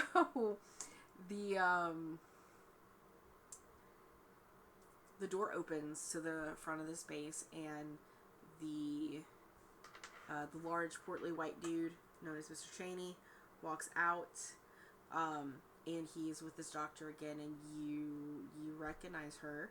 She's no longer pregnant. She hasn't been pregnant since probably like February, and she has been on a maternal leave. So seeing her, you didn't even know what her occupation was, like, because she had been pretty much like bedbound, not bedbound but homebound since probably like October when you had first recognized her. But this is the wife of your former high school counselor, Mr. Kadir. Her name is Amelia Kadir. She is a Persian woman with this very sleek, dark hair and brown eyes, incredibly professional, and I don't want to say like broad is like the right way to describe her, but like the way that she carries herself is as if she is as confident as a Viking, like in this moment, right? And she strides with this guy, who is a little sweaty, but it is Louisiana and it's really humid. And they shake hands again, and she looks incredibly happy, and he is like, I will be keeping in touch with you. Ow. Sorry, I just poked myself with my tweezers that I'm playing around with that have a pointy end to them. So I need a fidgeter as I am GMing. And him and his envoy gets back into their Escalades, and you have a choice here of what you want to pursue. Do you want to see what's going on inside, or do you want to follow this convoy? Riley came here for this politician to figure out what is going on with him. But seeing this doctor, there's in the back of her mind, not even a full memory. I think just the sensation of crushing Mr. Kadir's throat in her mouth. Mm-hmm. And she freezes with that for a moment, I think, as the convoy pulls off and her attention is solely on this doctor. Mm-hmm. She knows she should follow the politician, but she is honed in on this doctor because of her connection with that family now. I think she's going to see what's inside. How do you get inside? Well, are you honed in on the doctor, or are you honed in on getting inside? Because she's not going to go back inside.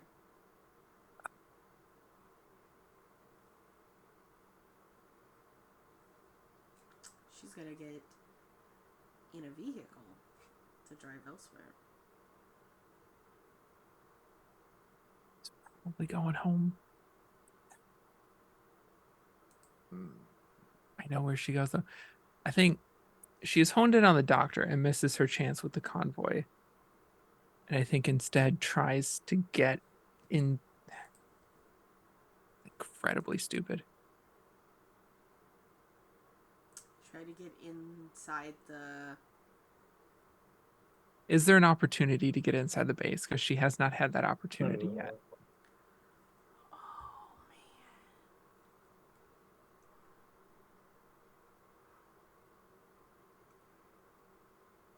man. One second. This is how I'm going to do this. I'm going to let dice decide. I am going to let dice decide. I got you, B. Hold on a second. Only mods can do the Discord. Odds are even. Both even. Even? Okay, even. The door's open. Odds the door is closed, okay? It's a 2. The door was left open. So what do you roll to try and this is not a fortune roll. This is going to be a real roll that will have consequences to it. Absolutely. Can this be? I'm thinking finesse because I'm trying to glide into this door and not be seen. You could do finesse. I think you would have a better outcome with skirmish.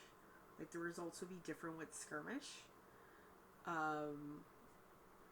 But because you're trying to not be seen, yeah, you can do finesse. I have the ideas.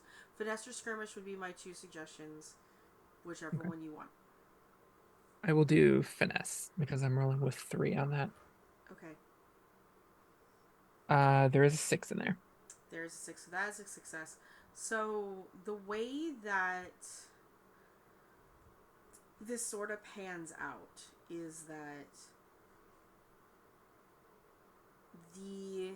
one of the guards in the front, because there are crows in the garbage all of the time, sort of goes forward as like, these damn crows, goes to shoo them away, and you take that opportunity to, with his attention gone, to fly inside of this building. And we will leave you there as we go to the rest of everyone else with tensions high. With tensions high in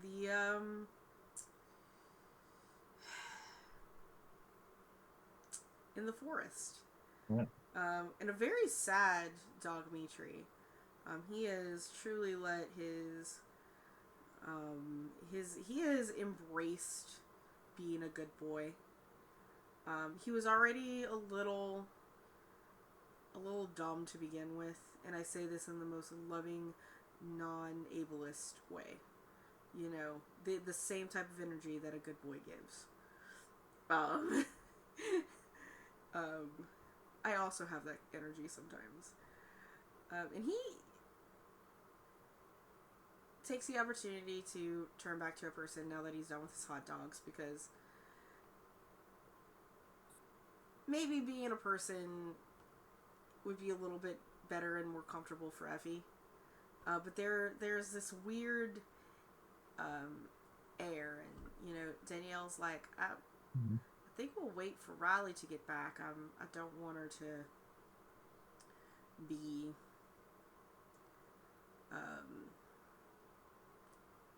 I want to know what's going on and if it's something we can help with. But she just kind of like looks. And Dogmetri has changed back.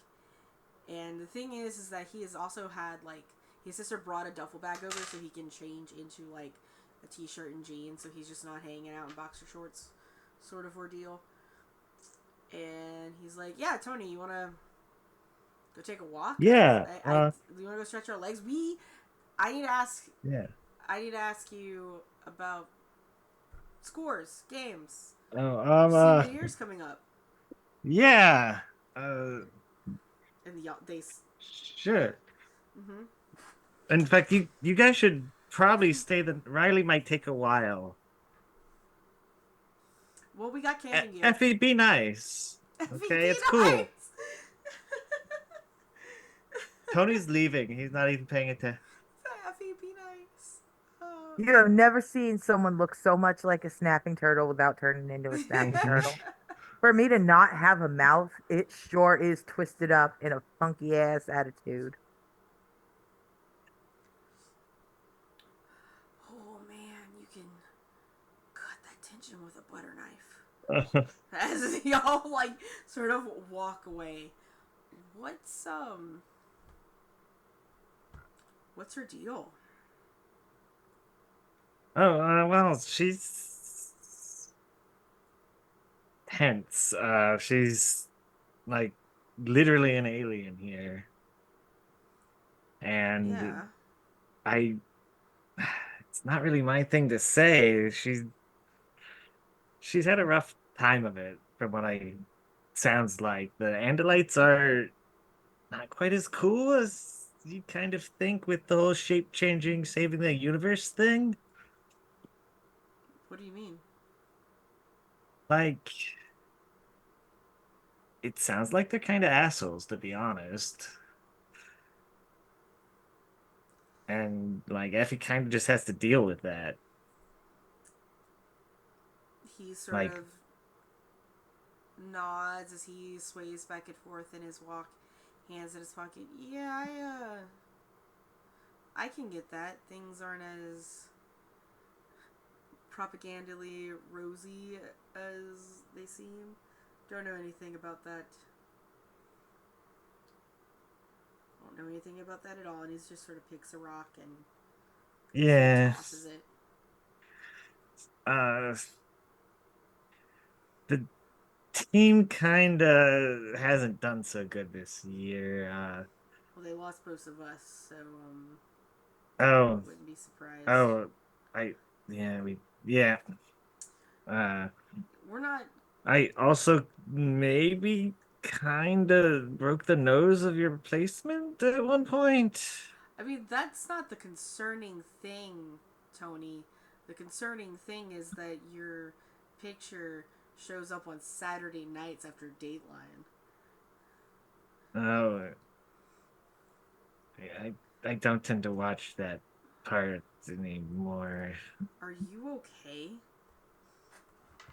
Like we're in prison and they're gonna shoot Javi, uh, or me. We're kind of being led into a dark room, which did have a bunch of slugs in it, as it turns out. And I got to meet Visor One. That was something.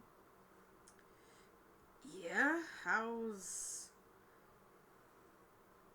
How's that? I hear she can be pretty ruthless. She at the time I thought she thought I was an infected cop. I don't really know now. I honestly, I the other one's the one I can't deal with. Oh, She's God, man, he is, and like had one run in with him up in Jersey, and luckily we were able to avoid it. He tends to, a lot of his attention is on the West Coast, which is good for us yeah. because I yeah, the last time he showed up here, he dropped a bomb that I guess sent yeah, us back through time. but also didn't because y'all the I've been told about the time rips, but I haven't experienced one myself. I So the kids went to see dinosaurs and got to turn into dinosaurs. Like yeah, dinosaurs. it sounds really cool. I guess I spent the entire time in the past as a cat for some reason. You don't remember it. No, they said I didn't survive. Oh. Like the explosion at the end, I guess, killed me. Well, it's a good thing you don't remember that because I think it would suck remember dying. Yeah, probably. I don't know. I like uh how you went back, you like saw yourself? Yeah, What I freaked out. Actually it wasn't that hard because I just looked like my dog. So I just kicked out my other dog, my real dog, and just like, did did that work? yeah, it did. Oh. like he points to himself. Yeah, it did. Um, Oh, cool. Sorry. There's an issue at home, that's all. do you Well, um do you miss it? Being I mean, the problem is that, like, I kind of stopped keeping track of who on the team was infected at a certain point. So, like, I don't think I could have stayed at school by now, maybe. The others, it's a little easier. Well, I don't know. Riley's in band. They always seem close too, I She's guess. graduating though, right? Yeah. Like, yeah. We've gotten him a Letterman this year. Yeah, like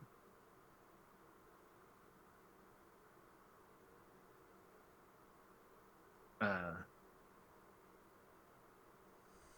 I was gonna go to Grambling, but maybe I don't know. Maybe like being a war hero when this is all done will get me wherever I need to go. I mean, Grambling, like that's always how it seems to happen in like Dallas. fiction stuff. I don't Yeah, I mean, how do you think about? I ask myself this all the time. Like, how do you even think about football and like normal life stuff when you're a dog, when you're yeah, fighting aliens, when you're aligning with aliens, when you're doing all that. dealing, yeah, with I guess politicians coming to town and oil rigs that are some sort of alien base. Yeah. It's to be honest, it's kind of why it's nice to be around with Effie. She doesn't have any of that shit. I kind of just get to show her cool stuff on Earth more than anything. You crushing on an alien? Sorry, one more time. Are you crushing on an alien? Effie? No, no, man. She's yeah, no. It's more like the He kind other of does like a two. lean back and kind of licks his lips with slight interest. Like it's not like in this weird, sexy lip licking way.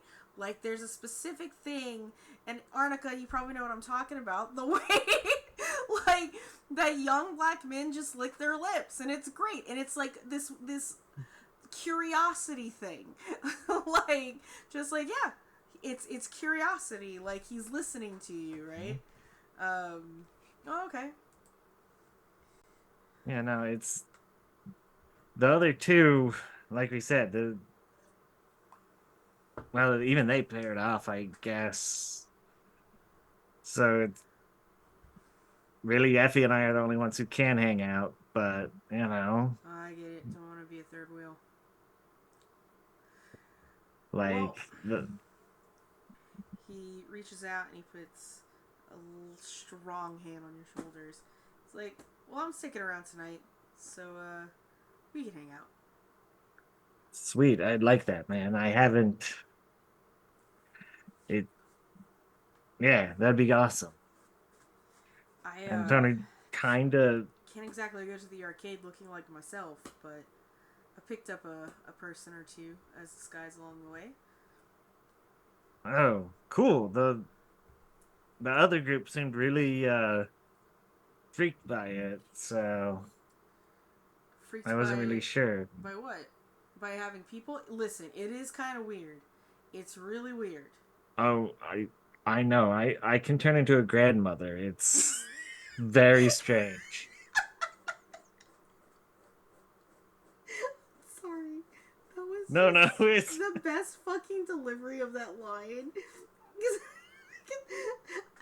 I'm 16, I'm a grandmother. Sorry. yep. Anyway, We had a plan about me like yelling at this woman's grandson to we're basically I gotta see that, man. Like, I sculled need our to way onto an oil rig. do. It Think of the. Oh, thankfully didn't have to happen. in another world, think of the epic senior prank you could help me pull off. I know you're a junior, but I'm not. You could help me pull off this prank. Oh man, could still pull off a really good senior prank. Val, I can't hear you. You can't hear me? Sorry, I guess I was Is it just leaning my- forward too much. Shit, I think it's my mic. Uh-oh.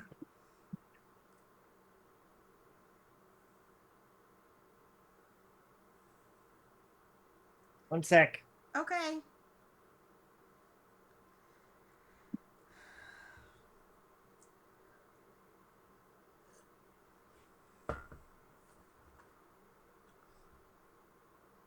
Oh, well, asking how about now doesn't help if I'm muted. It's That true. just makes things worse. Yep. Man, he was about to suggest. All right, sorry about Yeah, that. you can My hear us now? headphones died. Okay, understandable. So he's gonna be like, man, we think of like the epic senior prank we could pull right now.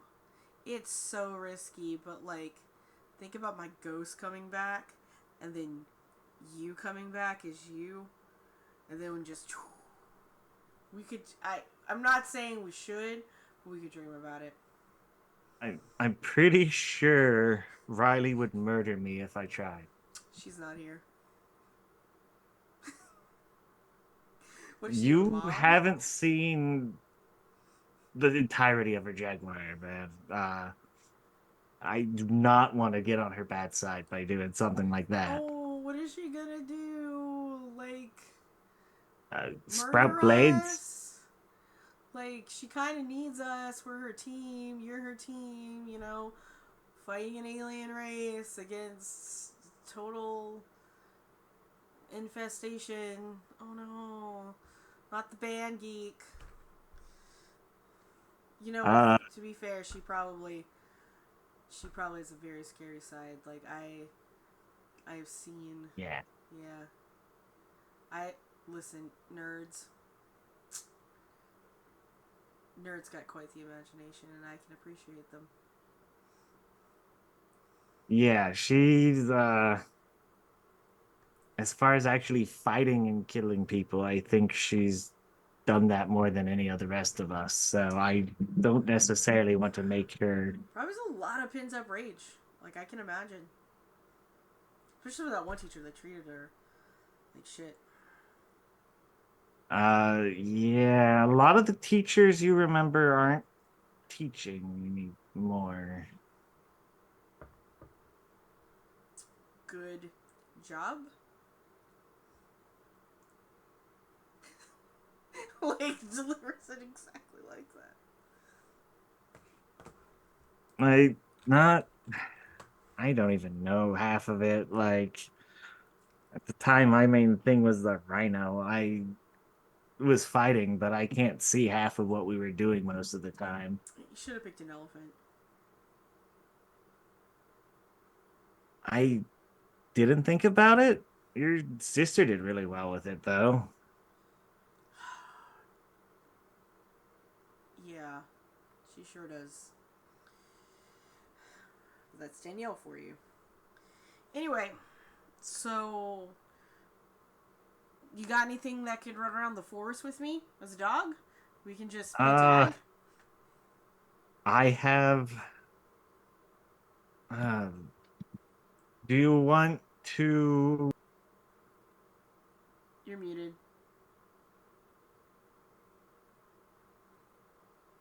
Do you want to play tag with a tiger? I'm assuming. All right. Yeah. I got a big cat and a little cat, so take your choice. Whatever you feel most comfortable with, man. Pets it is. Pets it is. And I become an orange tomcat. And he becomes his doggy self.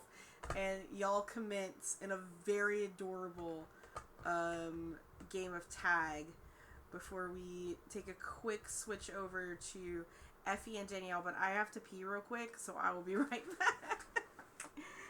Ooh. That's all right.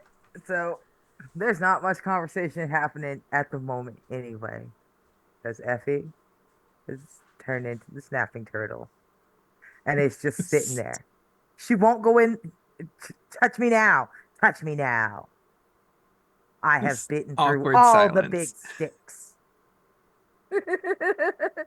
So she's just sitting there, too big to be brought in through the door, even if she wanted to go in, and she doesn't.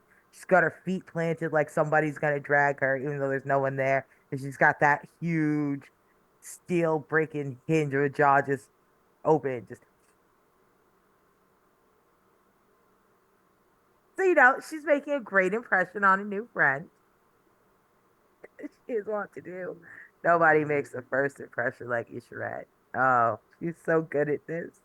She makes friends every. Very good. Very good. Tony had no control over what he. No, you went mute again, You Ben. muted yourself. Your mic, your mic Yeah, is no, muted. it's because I had to mute the thing. I said it's also good Tony just told you to play nice instead of actually like trying to explain to you what was going on. But he was busy. And She was Riley just playing. left. No, y'all just left me. Definitely not making bad decisions while you're playing tag. You abandoned me with the ear. This time I'm not going to be trapped as a cat forever. Hopefully. They all say before they end up trapped as a cat forever. This dog has a watch. It'll be fine. The dog has a watch. So we're talking about how I am being a wonderful host and a great conversationalist by having turned into a snapping turtle outside the door so that nobody can make me go into the building. And she's just sitting there, gaping, just being super friendly. I am a great first impressioner. Just watching the door. She doesn't want Danielle to leave. She doesn't. You don't understand. This is all going so wrong. There are not enough of us here. If Javier were here, Javier would have Javier would have gone with Riley, and then I would not be concerned that Riley is going to get caught by the Yerks or the fucking feds or the Mr. Cheney. If Javier was here, Javier could have gone with Tony, and then I would not be concerned that the dog is going to turn and bite Tony when he is something small who cannot defend himself. And if That's Javier were only here right happened now, once. hmm if Javier were here right now, he would tell me that I am not overreacting. Surely he would be. That's the great thing about when your friend is not here. You can just imagine that your friend is going to be 100% on your side. Imaginary Javier, best friend on the planet. Real Javier, gosh, he's kind of annoying. He doesn't listen to me. Real Javier would probably actually be standing with Riley and going, "No, you don't understand. These are the friends. No, it's fine, Effie. Effie, you just have to trust us. Effie, we've got this." Like, you know what? There is enough of a constant. She is stressing to the point where she's got a monologue that is on and off becoming audible to anyone who can hear mind speak. And so that part, just her doing a very bad Javier impression. If you don't understand, these are friends. They're not at all terrible, gross. Like she goes off. It leaves English at that point. She's still doing the Javier voice, but she's doing the Javier voice in like three different, completely alien languages. She's just sitting there, turtling, thinking. Danielle is just sort of sitting there by the fire, watching it and like looking at you. And sighs, and she goes, I got captured. And Mr. 3 was going to infect me with one of his cronies. And then all of this would have been for naught because they would have figured out that it wasn't in fact a group of Andalites, but just a bunch of idiot teenagers with a death wish. Not just me and my brother, but the kids out in California. where the Escalif device was,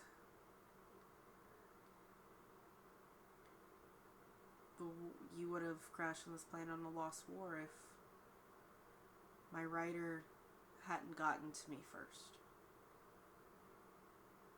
And she's looking up kind of like at the sky, and the sun has set at this point, and it's the forest. There's a decent amount of stars that can be seen through the canopy of these very tall pine trees that inhabit the forest. She sort of looks down and looks at you. It's because of a Yerk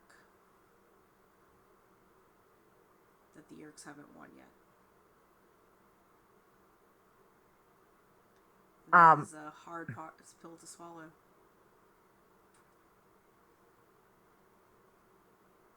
Effie, there is a ripple along the turtle shell. She briefly considers, she starts to switch back to herself and she doesn't want to. She doesn't want to. She's not willing to admit to herself how unsafe she feels here by herself without her friends in the presence of someone who says that they are symbiotically, willingly.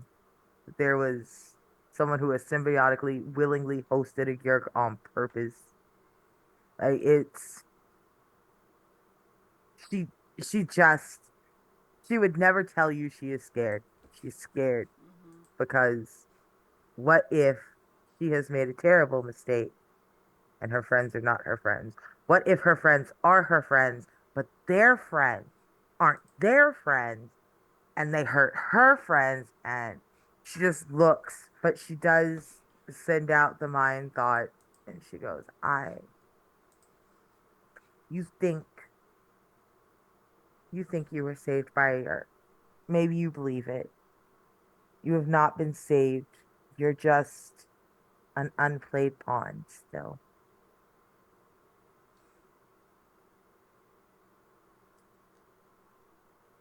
I don't believe you.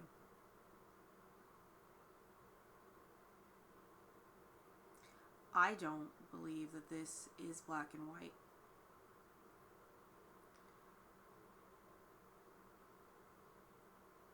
And she gets frustrated enough that she starts to charge through the door and she gets stuck.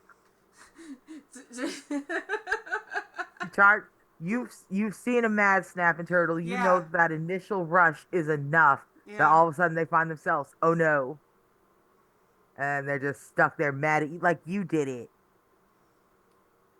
And she's stuck slightly in the door. She could back out. She is smart enough, even if the turtle isn't, to back out, but she's mad and the turtle's mad, and there's nothing madder on the world than a snapping turtle. It's really kind of seeping in to her already upset mental state. And even stuck in the door, she's sitting there. She goes, "You do not, I, you, you do not, don't understand. None of you understand. You think you know the war you're fighting. You have never seen what's left when the Yerks are done. You don't. I'm sure that the other planets, maybe they were told, oh, we're a resistance too. The ones that you cannot get to collaborate, you get to collaborate differently. We're your friends. We're going to save you. And then in the end, you all have a Yerk inside, don't you? Sacrifice 1 or 20 or 100. Lock them in a Nothlit state. What does it matter to them how many of their own they sacrificed just to convince you? What do you think that the individual, not the masses, not the empire, what do you think that an individual Yerk wants? We know. We know what an individual Yerk wants. An individual Yerk wants to be what they're not. They want extras. They want to be anyone they can take. They want to become more than they are, which in itself is a noble goal. My people were fooled by the thought of that noble goal before. We spoke once with an individual Yerk. We asked an individual Yerk what they wanted to be. We felt so sad, such sentience, trapped in the mud, unable to grow beyond what they were. We thought we were helping them. And look at the universe now. You cannot trust them.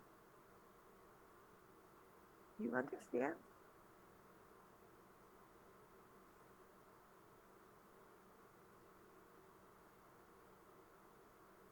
She sort of like breathes out for a second, and you sort of see her hands on her knees, and her grip is tightened. And she turns her head again, and she looks at you with these deep brown eyes.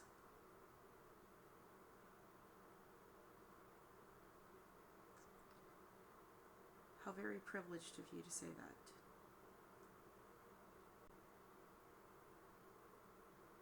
And I think that's where we're going to end it today.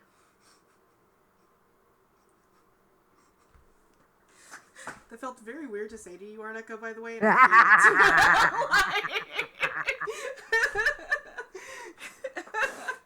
I hate it. I am a minority species. I mean, a majority species. That's new for me. So before we do outros, the first thing that we do here in Blades in the Dark is we, as role players, have experience points that we gather. We first do it with our crew sheet, by the way, which are headhunters. So let's see if any of this applies to us character-wise. You were not successful in eliminating key members of your forces, you harm on visitors, or eliminate the usefulness of specific controller to the Yerk invasion. You did not contend with challenges above your current station. There was no, challenge being contended. You did not bolster your crew's reputation or develop a new one. That being said, did y'all express the goals, drives, and inner conflict or essential nature of the crew in any way? I feel like we hit both some inner conflict and some essential nature. The essential nature being, oh Lord, we done let the teenagers free. They're really just got to figure this out, huh? Not All even right, just cool. that, I would just say that My with sweet little fuck up. headhunters go after specific targets. Mm-hmm. And with Effie in that conversation was really like, what do you mean we're not killing them? What do you mean we're helping them?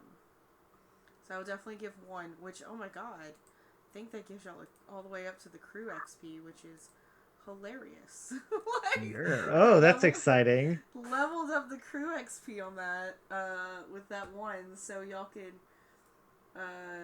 think about the advantage of getting that y'all would have. It's just gonna change that color. Ha ha ha. There you go, crew XP. It's all the way up. Cool. So let's go with Riley first, who is just left in a building by herself. Javier is gonna have a great time when he rolls up and be like, "Yo, where the fuck is Riley?" She's not here. Riley, what are your questions? First is you tackled the challenge with clever morphing or empathy. Do you think you did any of those?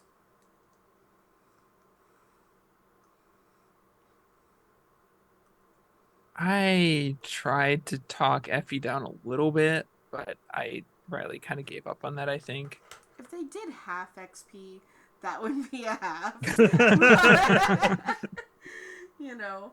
Clever morphing. I don't know if finessing my way into a door as a bird is clever morphing. That's pretty normal. That's why you're birds. Yeah.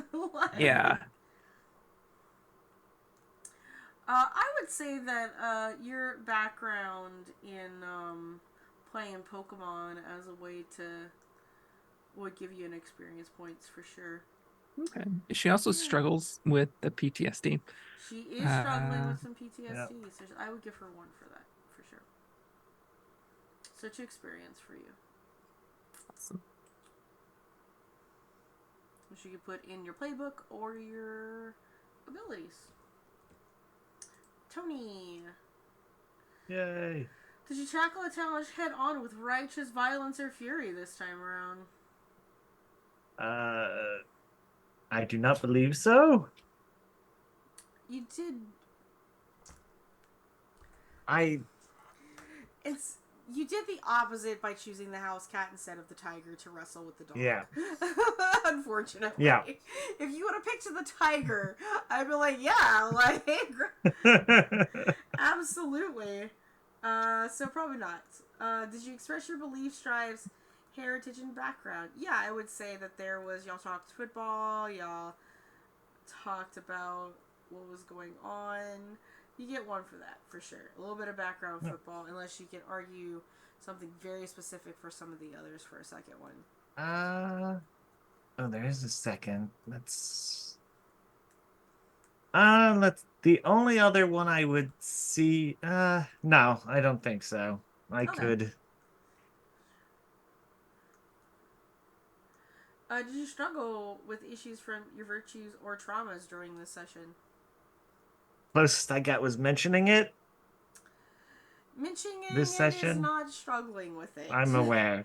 Like, with Riley, her trauma made her make a bad decision. Oh, I'm aware. I'm aware. That's what I said. The closest I got was mentioning. She made a decision, so you get 1. Yep. Alright, and last but not least, Effie. Did you follow the mandates of the Andalite people, or your yeah, I think you were big mad about what's going on. I would say you get 1 for being big mad about, excuse you, you're doing what now? 100%. I've done a gross. Yep. If you can argue a second, that's up to you. But, like, I mean, there's the whole... That's all right. We still got 2 more questions to run down. Sure. Did you express your beliefs, drives, heritage, or background? I sure did, indignantly, loudly. And loudly. Yep. You can't trust them. You can't trust them. You were paranoid this entire fucking time. I sure was. Which is your fucking trauma, is paranoia. So, Effie, you get 3 today. And with that, everyone, that wraps us up for the evening. We will be back next Friday, and Ollie will be back next Friday. This is a 10-episode season as normal, so we will be here for the next 10 to 12 weeks, depending on how we feel about things, because sometimes we need days off, but we will be here at 4 o'clock Pacific, 7 every time to do this. Don't worry, it was an easy opening, but it will still be traumatic. You can trust that. As far as anything else that I'm doing coming up, within a couple weeks, we're doing our session 0 for In Darkness Unbroken, which is our Dragon Age game. That'll be on Saturdays. Otherwise, I'm not doing anything else anywhere else. Like, this is where I'm at. I try to take it easy so that I don't burn out. I finished my run over at Girls Run These Worlds for Dragon Age, but there will be a second season of that at some point. And yeah, I've maybe signed up for a couple of Pride one-shots or something here and there, but once I hear back, I will let you guys know. Otherwise, follow me on Twitter, join the Discord, or Twixer as I call it, because I like to put X's in it instead of calling it X, because it's stupid. Twixer is a much better name. And I most likely will be going down to PAX West as well. So if you're... Yeah, I think Nick and I have been talking about it, and we're probably going to go down for it in August once tickets become available, because they're not open to buy yet, I saw. But yeah, we'll probably come down to PAX. And yeah, there's nothing else on my end. So going in the opposite way in which we started, while I find someone to raid, Arnica, you were first. Tell us who you are, where can we find you, what you doing in the next week, all that other good stuff. Hi, everyone. Thank you so much. I've been Arnica. I've also been your favorite grumpy little Andalite disguised as a snapping turtle, Isharet, also known as Effie. You can find me everywhere you can type the words Arnica X Ross, Twitter, Twitch, Hive, Blue Sky. Uh, don't worry about them other places. Um, Currently, I am so glad to be back here, starting off our run of Morphs in the Bayou. You can also find me on Batty Bart's Sunday nights from, I've been playing this for 3 weeks now. All of a sudden, I can't remember my times. Am I 8 to 11? I'm either 7 to 10 or 8 to 11 on Sunday. I think I'm 8 to 11 on Sunday. Catch us on Batty Bart's, Something 8 to like that, 11. yeah, 8 to Warm 11, yeah. Sands. Uh, Warm Sands are deep space, deep sea, deep shit, all black cast. We're having a great time. I definitely don't have a best friend who's been sucking out all my luck for years now, to the point where my life has been ruined, because that would be terrible.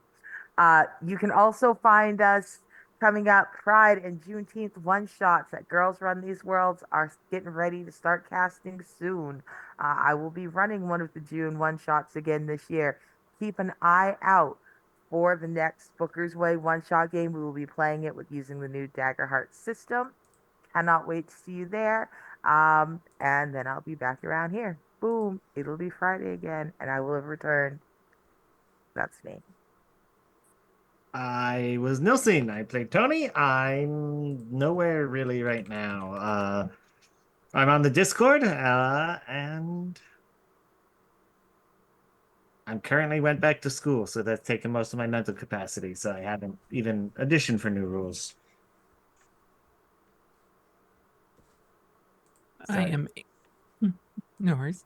I am Anna, aka Archival Dust Bunny, most places on the internet. I'm a queer and trans advocate, museum worker, and TTRPG performer, producer, and podcaster. You can find me on Twitter at Archival Dust Bun and everywhere else, including Blue Sky and Instagram at Archival Dust Bunny.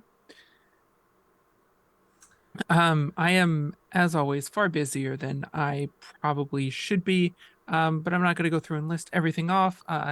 Follow me on social media to see where and when I'm streaming.